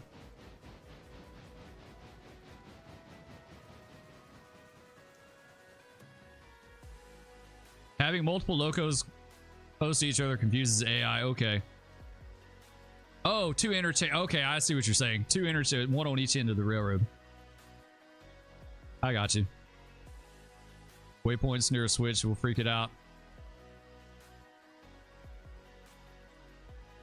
Okay, and okay, a total of 2. All right, I thought I misread that. I thought you were saying there was two different railroad interchanges in Andrews. Doing water. Yeah, she's fine. No problem here.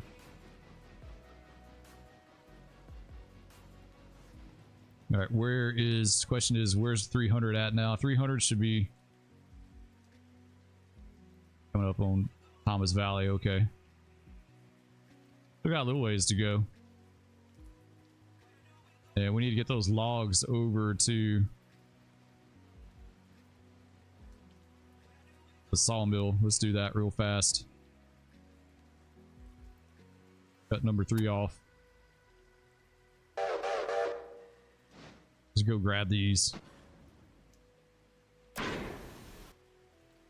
That didn't sound good. I don't know what that was about. Yes, number 3, come up here. Oh, she coupled back up. Doggone it, number 3.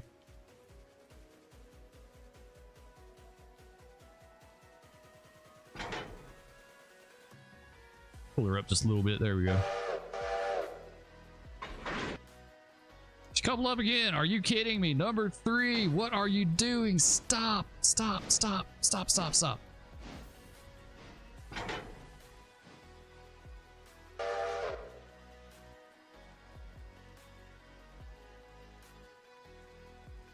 Go, stop coupling up. Come on, I just need you to just like go forward. And this one's gonna need some fuel. Let's go this cut. There we go. Now we're good.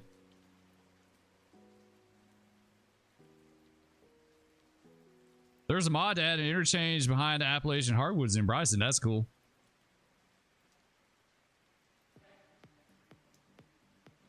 West Bryson interchange. Alarka is big enough. Interchange Silva and Andrews.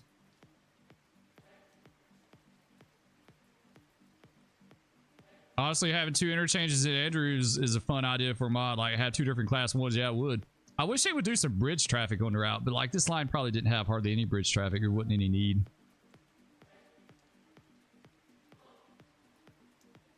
Handbrake cars are rolling. Which ones are rolling? I could swear I put a handbrake on that. I guess I didn't click it good. Or the other, is it the other track that was rolling? I know there's some track I put a handbrake on.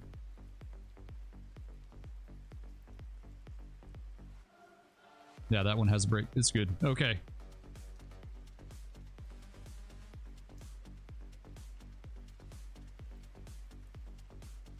All right, Big Emma's ready to turn.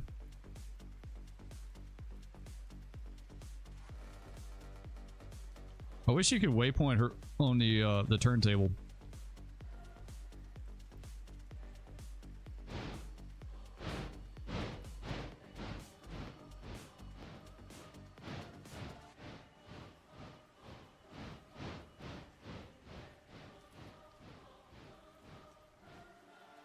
Well, just a hair.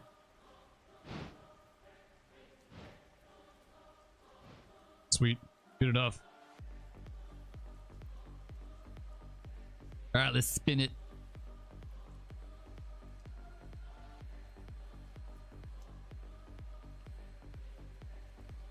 The turntable control is so finicky. That's one thing. Like, that thing is finicky as hell. Hey, cool. There we go.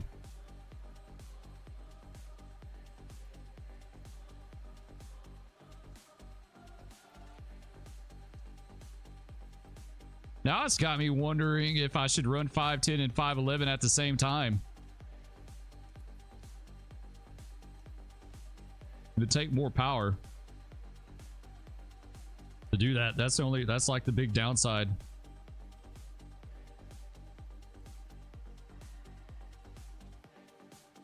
Our waypointer down here. Let's grab these. The Aylas need to be on the head end so we can work that southbound. As long as I don't forget it.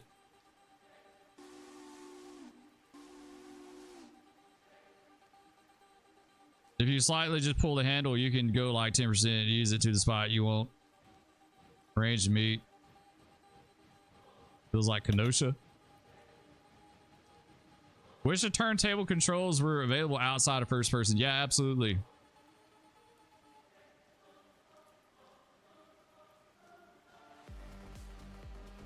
It should have a right-click menu like a rolling stock does. Yeah, absolutely.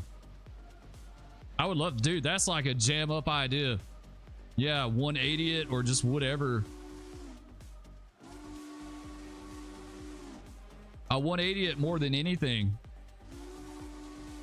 But it's real finicky, you know, like you kind of have to work with it a little bit.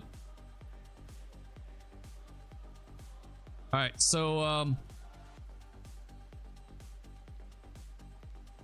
really to have this thing blocked right, we need to have the Aylas on the head end of the pultwood, because the pultwood will be, the Aylas will be the shorts, the pultwood would be the next.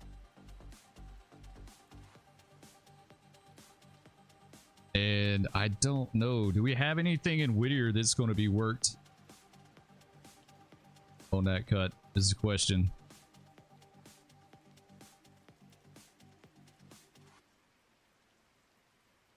No. Okay, sometimes I have a Wilmot or a Barkers on the head end that need to stay on the head end too, so we can work that, but we don't have that today, so we're good with that. Number 3, are you ready? Hopes to be. Yeah, we got to get these logs in there pronto al dente.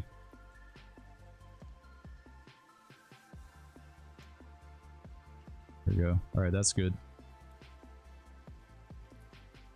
All right, logs to Whittier. Definitely very important.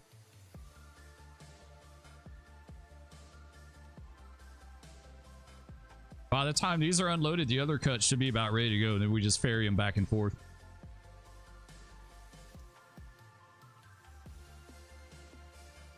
Bushrack says, watching you work these interchanges is good for me. I'm about to open Silver for the first time in my playthrough. That's cool. Yeah, I mean, there's lots of different ways you could block it. You know, I've blocked it a few different ways. Sometimes I blocked it in the order of set outs. Like I would have the Dillsboroughs on the head end, and then the Whittiers after that, and then the Brysons. I would tack my Aylas into the Brysons. So I take the Aylas to Bryson and work it back south. I would put Wilmots and Barkers would be in the Whittier set out. What else? I don't think of anything else I did with that. And then later on, I started blocking the Whittiers on the bottom of the train. That way, when he pulls into siding, I can just cut him off in the siding and send him on his way. And like I would cut him off into siding up here, and I would have my yard job down here waiting, and he'd just come around behind it and grab it, and then he would be set to start working the sawmill. Man, that's a big cut. We could pull that and add that onto here, but there's no way in hell There's no way we can move all that, guys. Not that, plus the coal and everything else. There's no way. Oh, my service is all kind of jacked up now.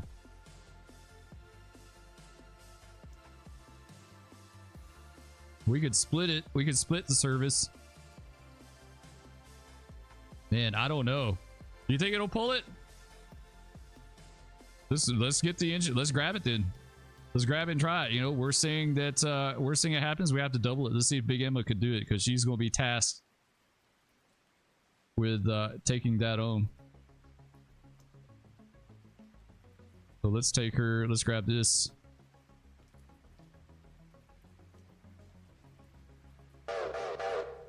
There we go. We'll try and see. Worst we have to do is double the big hill. And if we do, it's fine. It's not the first time I've had to do that, so.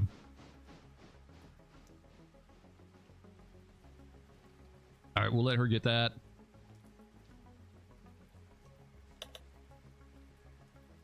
All right, she got it. Yes, she does. Let's set that one over here for now. Turn that little runaround track there. All right, where's the F7s? The 300. 300 is just now coming into Dillsboro. What about Big Emma? Is Big Emma ready to go? Big Emma's on the head end. Let's select you. Okay, so what we need to do is get these Aylas on top of the pulpwood. And then we'll come back and grab all that stuff together.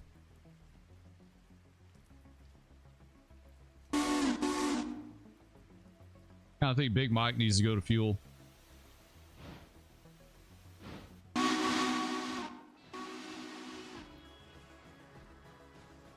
We'll send Big Mike down there.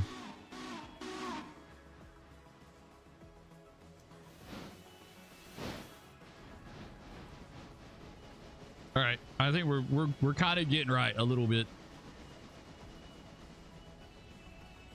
You'll probably be right at tonnage, but she'll pull some heavy weight. Yeah, I pulled 2,000 tons and she did it like no problem. So I think you could probably, I could probably do at least 4,000. 4,000 tons or a hair over at probably like 10 or 11 mile an hour, maybe 12. So I think it'd be fine. I've started preloading pulp cars and I'm building cash to buy a third GP9 and at least an SW1 for Dillsboro, Silva local. Yeah, I really need that SW1 down there. I'm debating taking out another loan to get one. It'd be $24,000. We could do 25, make it $50,000 in debt. And have a little money left over.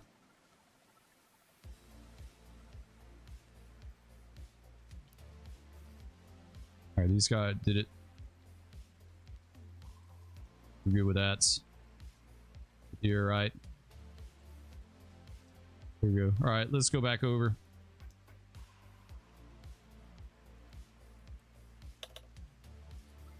We'll put the coal on the bottom. Really should be in the head in, honestly. Like, we probably need to grab it next, actually. Let's block that on the head in. I don't know how much of this is loads or empties right here.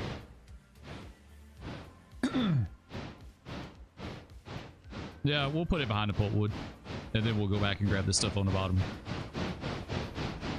Empty. Load. Empty.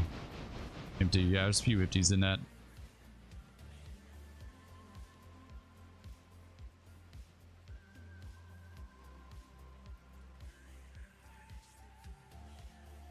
Man, it's like stuff has exploded on the railroad.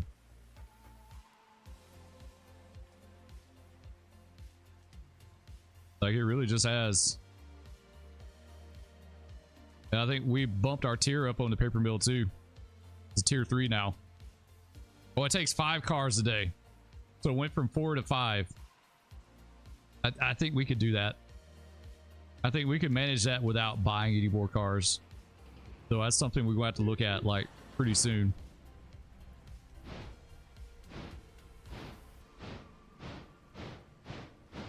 I really like 8 more pulp wood and 8 more logs.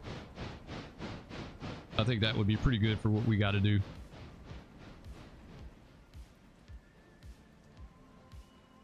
All right, so far we're looking at 908 tons. We're gonna have to watch this thing climb into Governor's Island.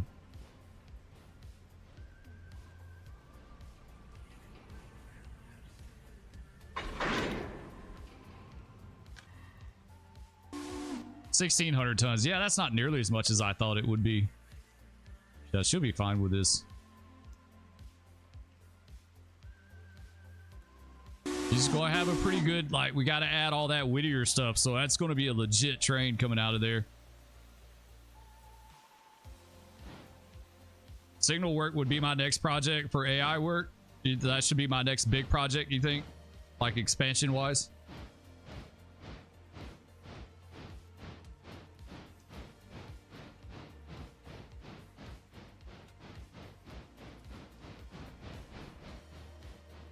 Yeah, this isn't bad. I'm just worried about that Whittier. That Whittier cut's going to be pretty legit when we add it on.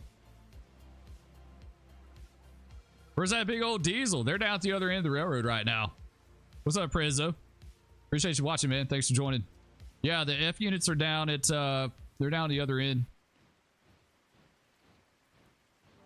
We'll go catch up on it. I need to turn one down here at Dillsboro.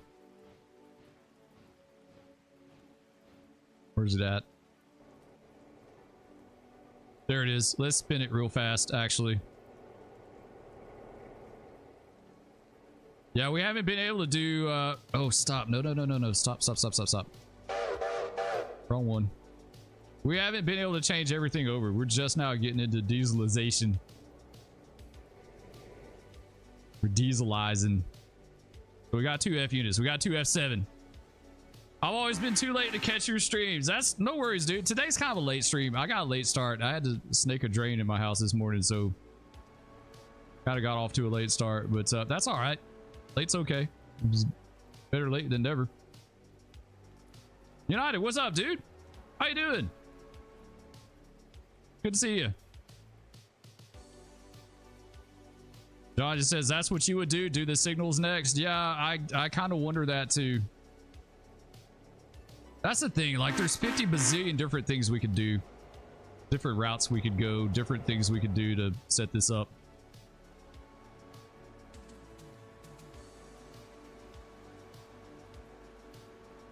By the way, when you unlock the CTC, hit the 3 key and it will take you to the dispatcher's desk in Bryson. Nothing will be there, though. Cool. Okay. Yeah, I'll try to keep that in mind. You guys will probably have to remind me.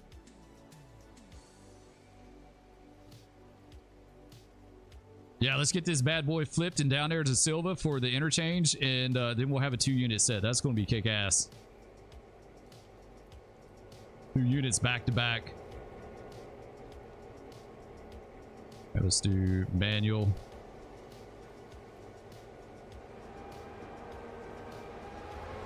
I like how slow she is to load, man. It takes forever.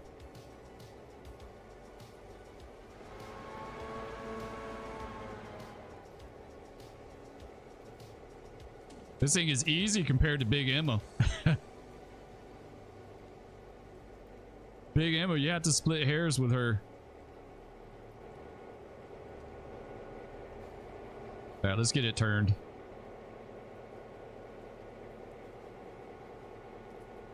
When I was playing around in Sandbox the other day, I had a cool consist. I had the B unit sandwiched by 2 GP9s. I thought that looked really cool. I want to have like a nice mix of power on here. You know, I want to have, you know, U-boats and GP9s, F units. Come on, just a hair. Why are you doing that to me? Come on, just a hair.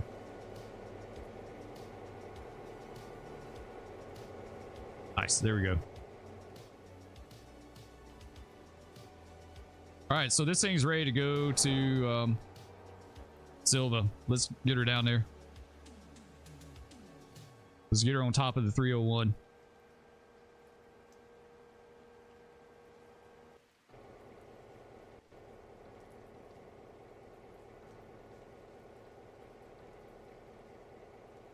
Over 100,000 pounds of tractive effort. I think that's going to be a really nice set. If we could do a B unit in the middle, that would be awesome.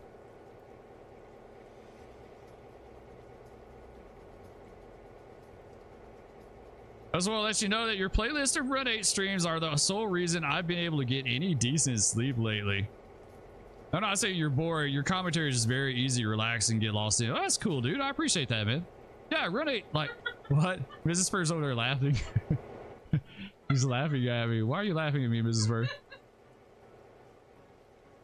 That's the thing about these games are really chill, right? There's not much to them. There's nothing to really get torqued about. If you saw Spur play a first-person shooter, it would be completely different. I would be dropping F-bombs and, like, losing my shit left and right, you know, but, like, railroad games, there's nothing, like, there's nothing to get torqued about.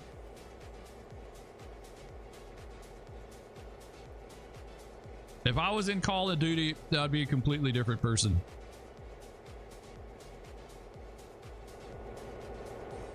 But that's why I like these games. It's like Spur's getting too old to get my blood pressure elevated over a game. I made a point to say you aren't boring. LMAO Mrs. Spur might have missed that part, right? She took that and ran with it. I still get pissed at Ghost Recon. Yeah, you know, I try not to, right? Like, it's a game. I try not to get torqued in it, but it's really hard. Like, when you're competitive and you want to do good, it's hard not to get upset. You know, it's hard not to get upset. Selective hearing. That's true. That's true, Prez. That's true. Selective hearing. We all know what happens when you play football. Yeah, football gets me, like, it gets me a little torqued. Football gets me a little torqued. It's still not to the same extent as a first-person shooter, but football gets me a little... Like, I don't know. Sometimes I can go into a first-person shooter and I'm fine. I could die 20 times back-to-back and I don't care. Like, don't give a shit. And then other times I can get in there and die one time and it's like, it's the end of the damn world. I don't know why. Dude, War Thunder gets me upside down with anger. Yeah, War Thunder does me too. I can play those games up to a certain point until I start to get torqued. And then I'm like, you know what? I just need to stop. It's a game. I need to stop. I'm getting too old to get my blood pressure up. To get that way racing game. Yeah, I know. Stalker, y'all might see Stalker in here from time to time. He's tried to get me to play iRacing with him. And I'm like, dude, I can't do iRacing. Like, those guys are super serious about iRacing. Mrs. Spur. Oh, shit, she's here. We're in trouble now. Yes, Mrs. Spur is off today, so she's kind of lurking in the background. Don't get me started with War. Yet, you know, we talk about War Thunder, and I kind of want to play it now. Like, I haven't been in there in ages. The low tier stuff I enjoyed, and I said this yesterday. The low tier stuff I enjoy.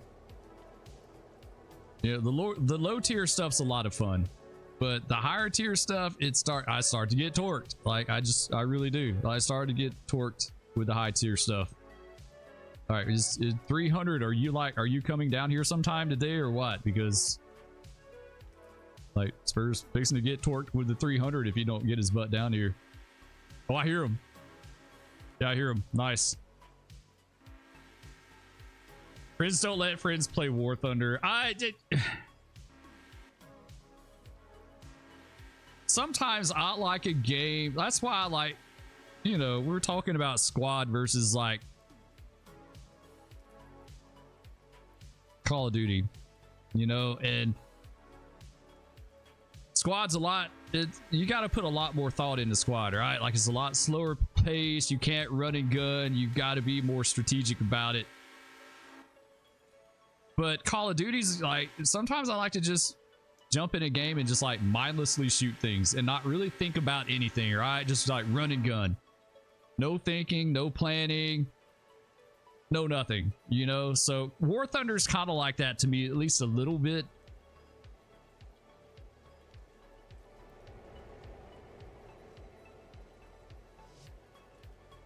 iRacing is so much fun, but if you crash, it goes 2 hours of work and practice. Yeah, I've seen those dudes get like really upset on there too, man. If you crash and you like cause a crash, they'll let you know real fast.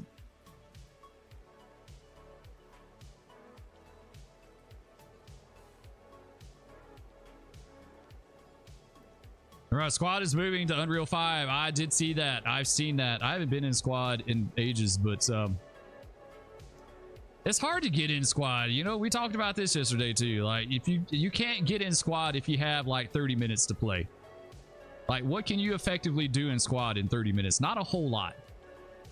You know, squad is one of those games where you have to have some time to like sit down and play it. Whereas like Call of Duty, I could jump in Call of Duty for 15 minutes. I don't even have to finish a match. Yeah, I could care less, honestly. Just hop in, play, and hop out. I love Ghost Recon, but not the competitive stuff. I'm a PvE player. Here he is. There's the 300. Finally. Let's go back to Big Emma.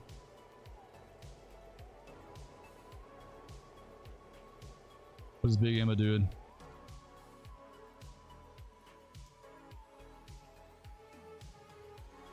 Oh, she's all together. Nice. Okay, so we're good to go. Big Emma set minus the air hose. Okay, so we'll take her to we got to go to Ayla. We'll take her to Ayla. 511's got to work Ayla southbound.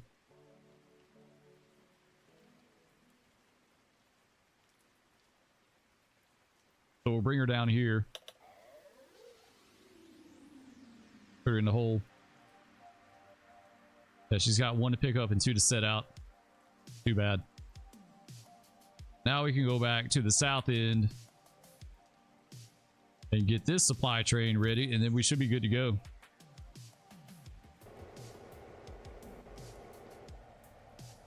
Look at there. Got our 2 units set of F units. Don't that look pretty sweet, right? 300 and 301. Both together and ready to go. Now we got to man, we got some work to do here. Let me think how we're gonna do this. So we need paper mill on the head in, Dillsboro second out, Bryson's, Robinson, and Whittier's on the bottom. Is how I want to do that. Yeah.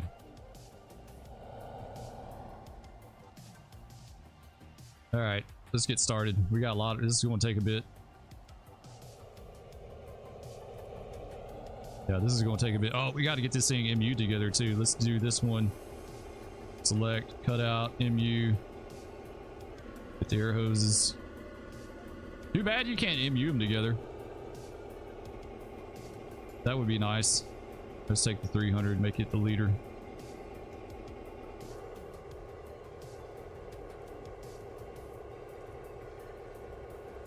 Our headlight going. All right, now we're good.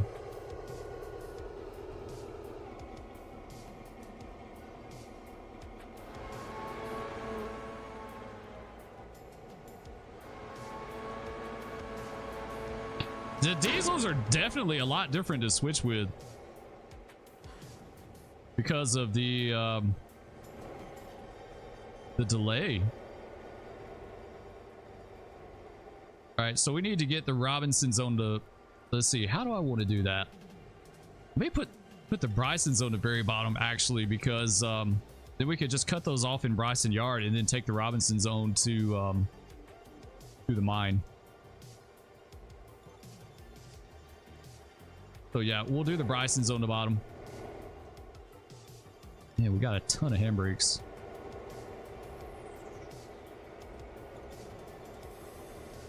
Yeah, they got all kind of handbrakes on this thing. Peace. I think I may have put some of those on by accident.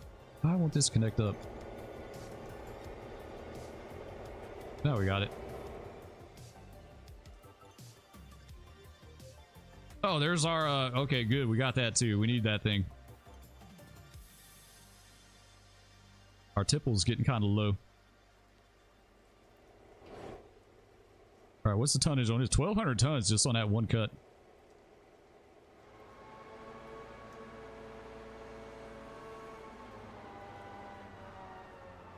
Yeah, she's way laggier than the Steam. Man, the Steam, you can yank on them real fast. I think I have PTSD from the artillery Barrage, they fired in response. Yeah, it pissed me off so bad. They always know where I'm at for no reason, right? I used to play, who remembers Rising Storm Vietnam? I used to play it a good bit. And there was a bunch of, oh, we got an Ayla on that too.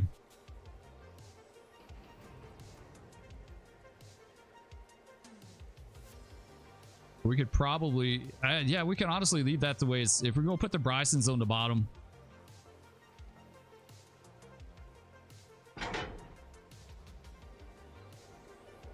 I think, yeah, I think that'll work out. Let's do that.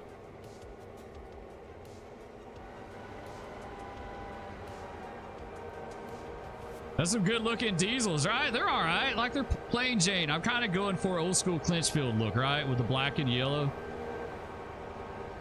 Something like that. I mean, it does all right. It's okay. It's nothing spectacular, but like I don't need fancy schemes on my locomotives. That's absolutely fine.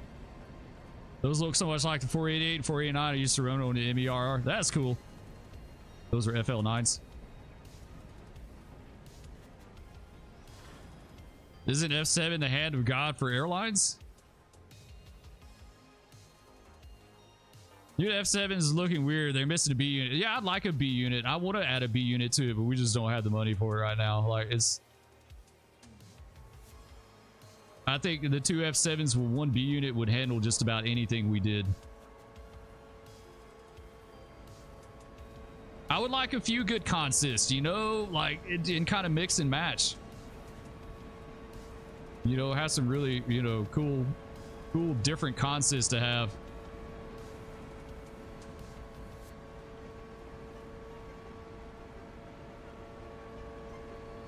Man, she'll, like, once she gets ramped up, it moves them pretty good. Like, it just takes it, it's not quick to go.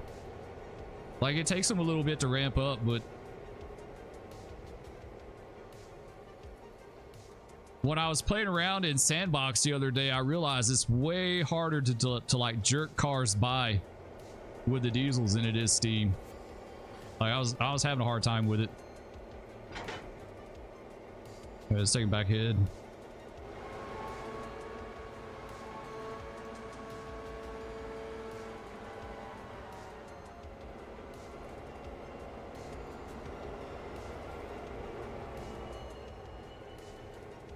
All right, we'll grab these other Robinsons and put them on top.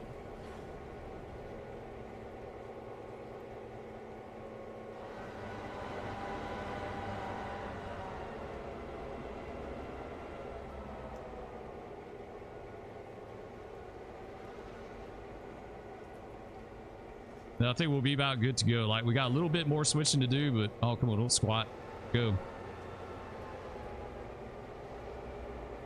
Yeah, they're not nearly as responsive as the Steam. Steam's almost darn near instantaneous.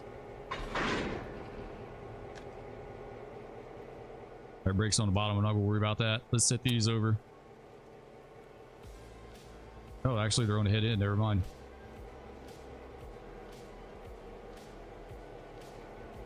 I wonder how hard it is to kick with these things.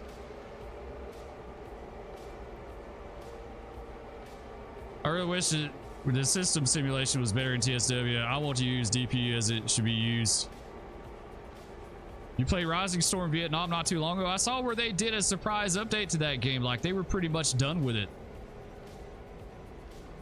They were done with it, and then all of a sudden they did, like, they realized that people were still playing it, and so they did some kind of little update. Like, the last time I played it, it seemed like it had a lot of hackers in it, like a lot of people that were cheating. Like, I was getting, like, headshot all the time in that game.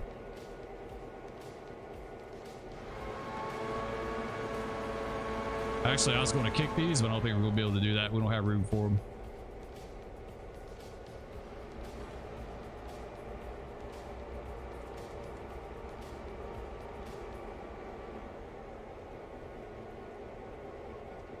Why does it sound like some brakes aren't happy in that cut? I don't know.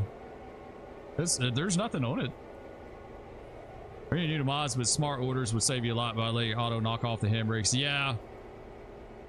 Yeah, I just barely scratched the surface in mods and stuff like that.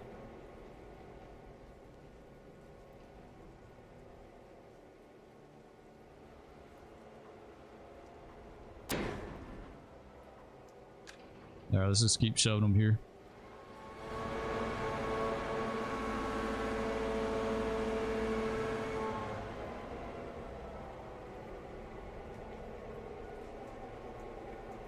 All right, that's good.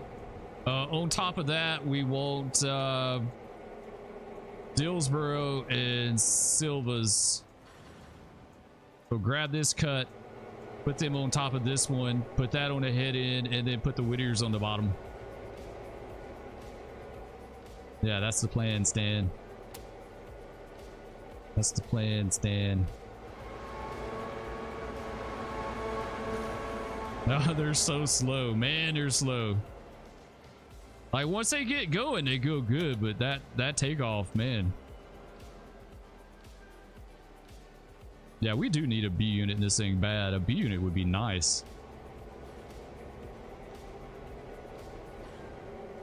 I wonder if we could put a B in the number, like have 302B.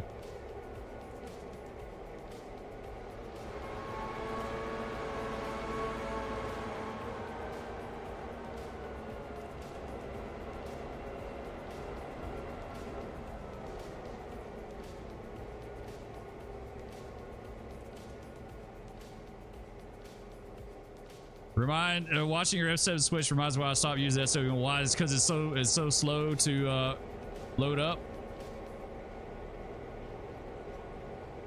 Yeah, the responsiveness of a Steam. Yeah, there's definitely a huge difference. That is for sure. I think once I do it for a little bit, it'll get better. But yeah, there's a huge difference. Yeah, they're slow to load. Once they get going, once they get ramped up, they're good. It's just getting to that point. All right, let's take these. All right, so Silva's on the head end. We'll just set these out, the paper mill and the siding. We'll take the Dillsboros with us, set them out.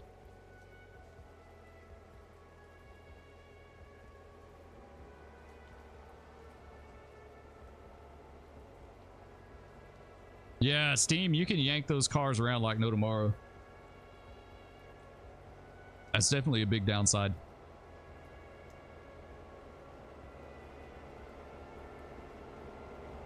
Dude, what's up? Welcome to the stream.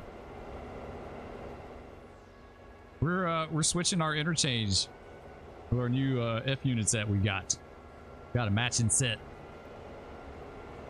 That's good, man. Glad to hear. Thanks for joining. I appreciate it. This person says, don't forget to smash the like. Yes. Always greatly appreciated. You don't have to, but it helps a lot. That's for sure. I like it when people destroy the like button.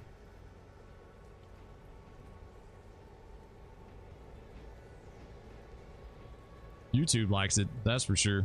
Okay, that's good right here. All right, let's grab this other cut.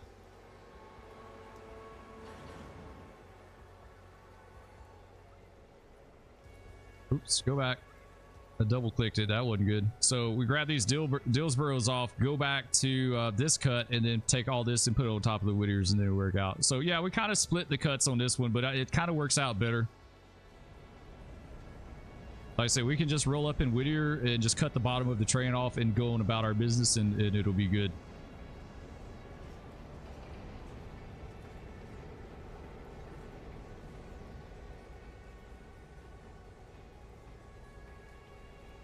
Does hitting it with a cruise missile count? Absolutely. That would take care of it.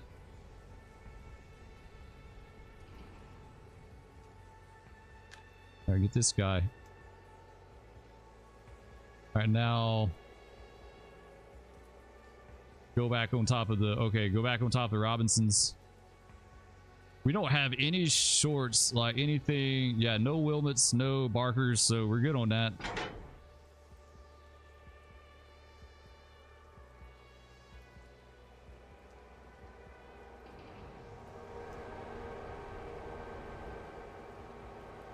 Yeah, this definitely needs a B unit. It needs something. We need more money for that. We got to get that SW1.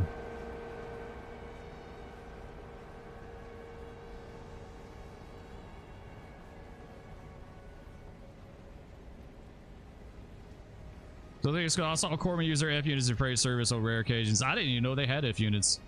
What kind did they have? This RJ Corman?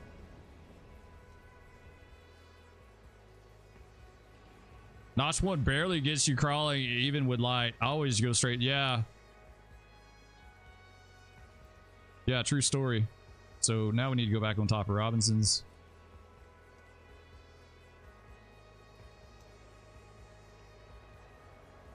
It's not like you can tear them up. So, I mean, I have 4 to 8. It's just the steam is way more responsive. That is for sure. But it's super cool to have like some old school diesels on here.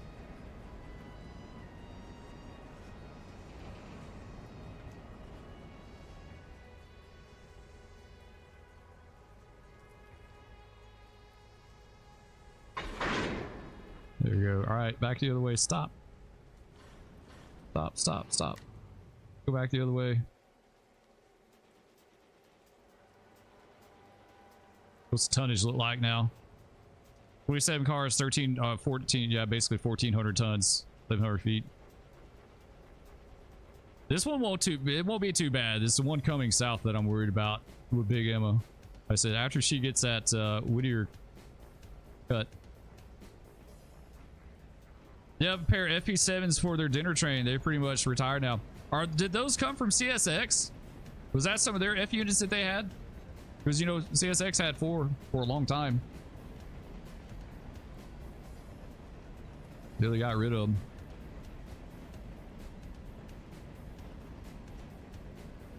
RJ took over Nashville Eastern. Haven't seen him much though. That's cool. The business train I had one time in real life, we had the F40s. We had 2 F40s in the lead and 2 passenger cars. That thing was a rocket. It would go like no tomorrow.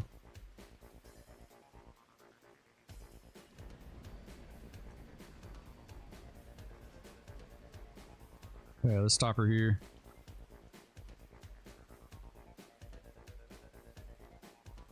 One of the CSX F units, I think, is the Clinchville 8 Hermans down in Tennessee. Right, yeah, museum got, yeah, whatever museum that is, got one of them, I think.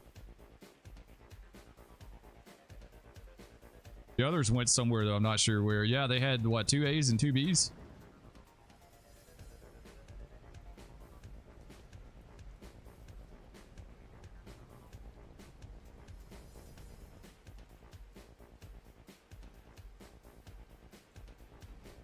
All right, get this guy together. We're good to go.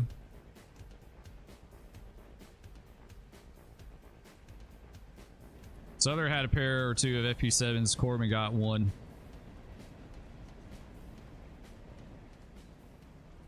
When I get more cash, I plan to run my railroad like the Reading and Northern. Is it Reading or Reading? I've always wondered that.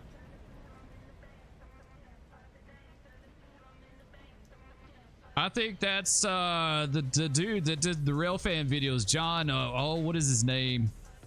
Bednar? Mike? No, Mike Bednar. Didn't he work for the Reading and Northern before he retired? I thought I saw something about that somewhere. All right, she's good to go. Nice. We'll get her out of here. We're just going to take her down the road a little ways here. We got to pick up this cut on the head in here.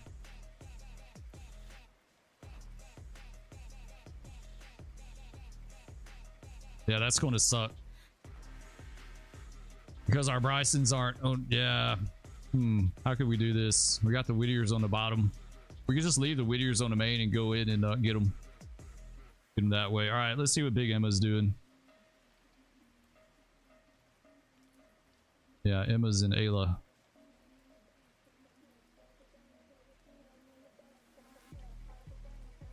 Yeah, we may have to wrap this up in a few, guys. I'm going to see about getting my kids in a little bit from school. When I get more cash, I plan to run. Okay, yeah, I saw that one. And a mixture of passenger. Reading. I'm a friend of Reed Brothers in their in-scale Cumberland Valley. It's pronounced Reading. Okay, that's cool. Okay, so Big Emma, we need to set these over and grab the one.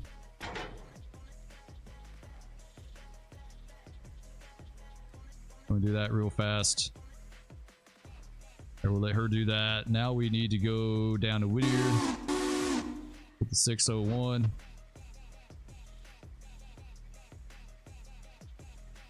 Cut this off right here. I need to take 601 in and grab all this stuff. Man, we're gonna have a lot heading out of here. Yeah, that's gonna be a decent size cut coming out of here by the time we're done. 2 days worth of outbounds from the sawmill. Figure out dieselize the main freight train I run first. 284 is nice, but you don't have to turn the power with GP7. Yeah, that's true. Just long hood forward it. You don't have to. Yeah, I'm the same way. You don't have to turn anything, but it sure does seem weird running a steam engine tender forward.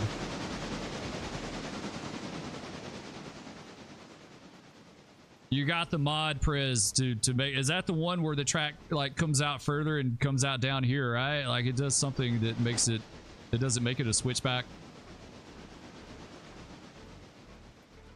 Yeah, I've looked at several of those mods. I've debated them. I don't know.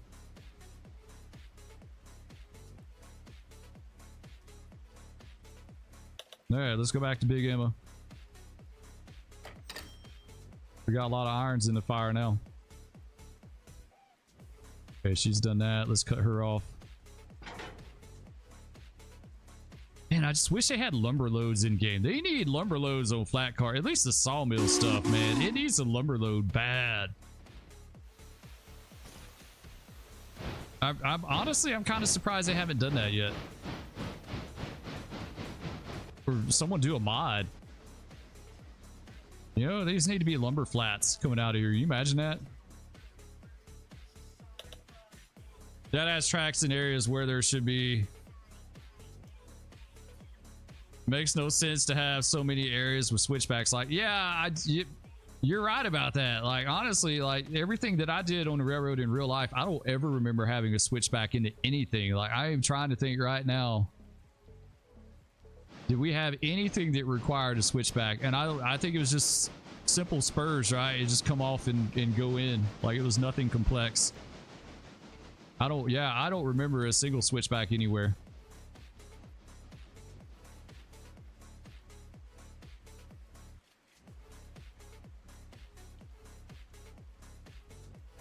There's a Y in Silva. I had to run down Dillsboro, you know, to turn. Yeah. Yeah, there is a mod that adds like a whole bunch of stuff down in Silva. It's just a matter of how easy you want to make it, right? Like, you can keep it complicated or you can make it super, you know, simple and easy to run and not sweat that stuff. And what's worse, some of those cuts for Ayla are longer than what you have. Yeah, if you have a big engine, I have had to do that before. I'd like split the cut in half and take a little bit in and then take the rest in.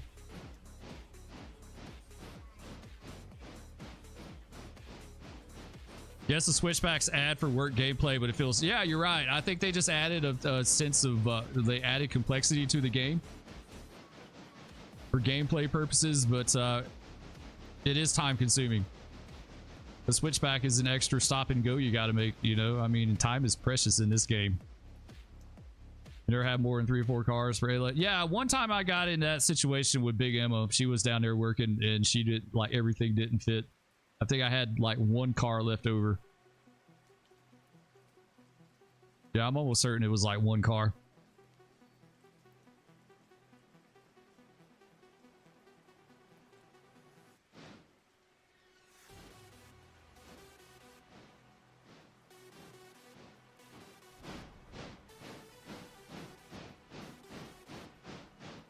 All right, well, I see our logs are doing good down there. I wonder if our other logs are loaded. We might have to check on that in a bit.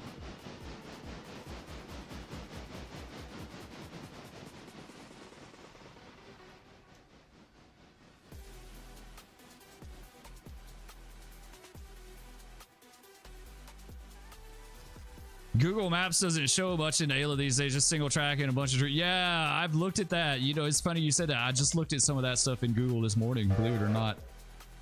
I was waiting on my kids to get ready for school, and I looked at Google Maps. I checked all that stuff out. It'd be cool to find the old track charts.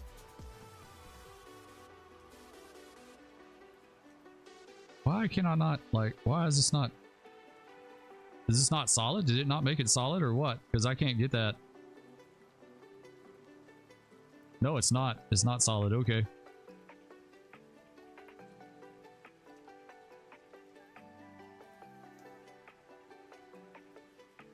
That's weird. Try it and see. Yeah, it's just not doing it. Okay, let's take it back ahead. Now let's bring it back. I think it was too soft.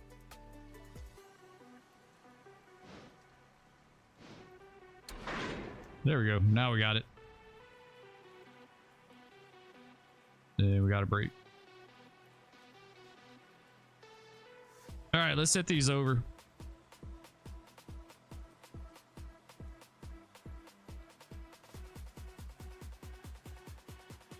Too long to navigate to a waypoint. Really, it won't fit. Well, you know, if you want something done right, do it yourself. Fine. I'll make it work. I just wanted it to pull down and then we can make the cut ourselves, you know. We'll just... The dev posted the original track layout in Ayla. It's pretty accurate. The tail track was actually the first part of the branch line that shot across the river. That's why the Jeep... Oh, okay. That's cool. That's cool.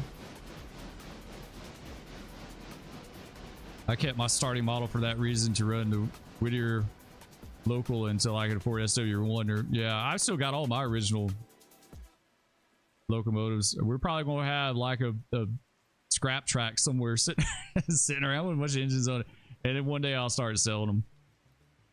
I just hate to get rid of power right now. Let's forward. I don't think that's going to fit. Nope, that's not going to fit. Yeah, we just bounced them. Great. I was watching the bottom too much. All right, let's just kick this one off.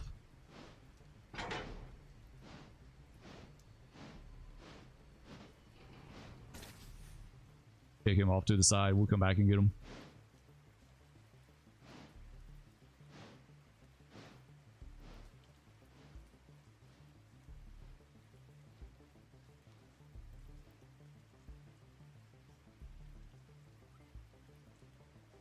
Go get it. This did sweet. All right, let's shove them back. That's cool that they posted the OG stuff though.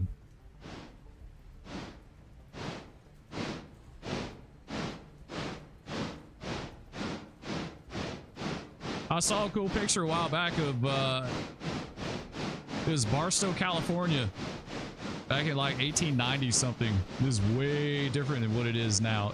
There was nothing there. Nothing there. Barstow later becomes like the Santa Fe powerhouse.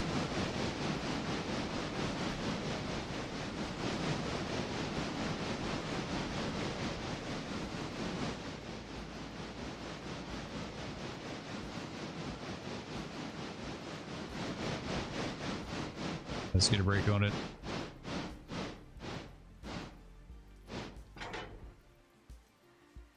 Let's just AI it. Oh, we can't get it on that switch. Never mind. Won't let us do it.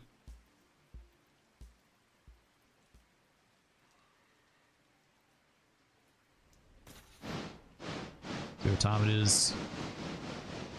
Yeah, we're gonna make this move, guys, and then we're going to call it, but I'm going to pick up tomorrow with this. We'll pick up where we left off tomorrow.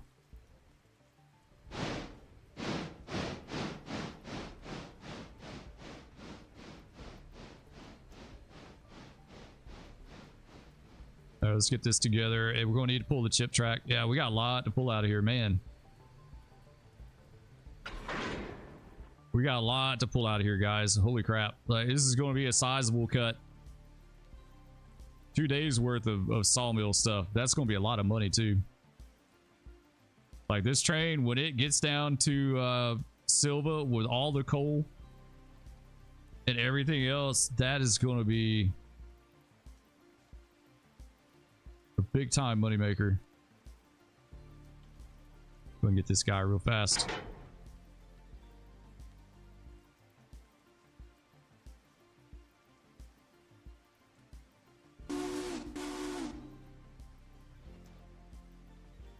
It'll be by far my largest train yet. It'll be a good one for tomorrow. We'll see what Big Emma does. Can she do it? Can she do it with all that tonnage? I want to say I figured up the other day she could run with 4,000 tons easy. I do believe so. I think 4,000 tons for sure. Who's Emma? Emma's my main locomotive, my big Berkshire. Oh, Mrs. Spur's she's getting jealous of Big Emma, guys. Big Emma. Is the M, why the L&N had they classified them as an M class locomotive, and so they called them Big Emma. That would be why. Yes, Mrs. Katie. Big Emma. That's right, Minchaco. Big Emma. I saw a mod that puts the stripes on it like the L&N. I almost got it. You should pick up the Big Emma book if you get a chance. I would love to. I would absolutely get that book. I think it'd be cool to have. Any steam engine that has a name like that is cool as hell, right? Big Emma. Christmas idea for Mrs. Spur.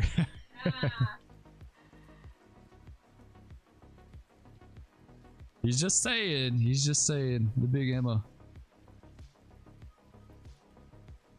Might have a spur of jealousy. Oh, the jokes they rolling in now. That's a good one. Okay. I think we're going to, yeah, we're not going to move anything else. We're going to hit save. I got to go get my kids. They would not. So, okay. So when Mrs. Spur, she wants me to tell y'all this story about Miss Katie. Who remembers the MKT, right? The Missouri, Kansas, Texas. Back in the day, I had a VHS tape of the Missouri, Kansas, Texas. And the nickname for that railroad was Miss Katie, right? And so I was saying something about Miss Katie back when we were dating, and Miss Spur got all kind of, yeah, she got all kind of jealous and torqued about it. She thought it was a real person, and it was railroad. It was railroad tape, right? I love the Miss Katie video. Miss Spur got all kind of torqued and upset until she realized that it was just a railroad. It was the MKT, Missouri, Kansas, Texas, right? She's a big old broad, but she's lovely, right? That's Big Emma. Big Emma's beautiful. It's my favorite out of all the steam. Out of all the steam in this game, this is by like, it's just a good looking locomotive, right? Like, she looks sharp. Look at that. But like I said, I'm not a steam guy by any stretch of the imagination. I don't know much about anything when it comes to steam, but man, that just looks good. And she can pull like no damn tomorrow too, man. Big Emma could pull the claws off of a tiger.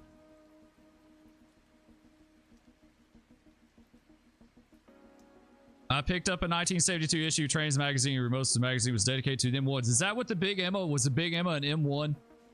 I just knew it was like a class M, right? President, oh gosh, I know where this is going. That's cool.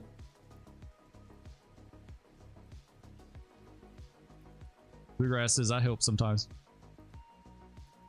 Whisper, I feel secondhand embarrassment for you. Oh no.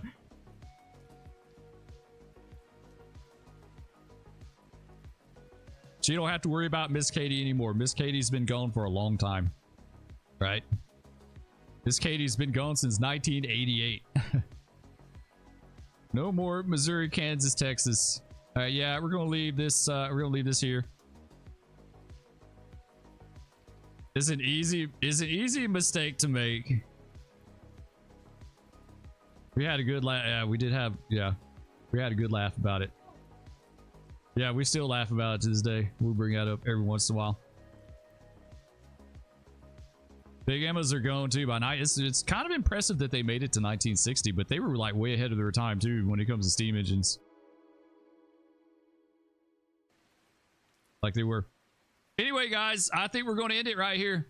We're going to end it here. We'll catch up with another stream sometime tomorrow, like sometime tomorrow morning before lunch.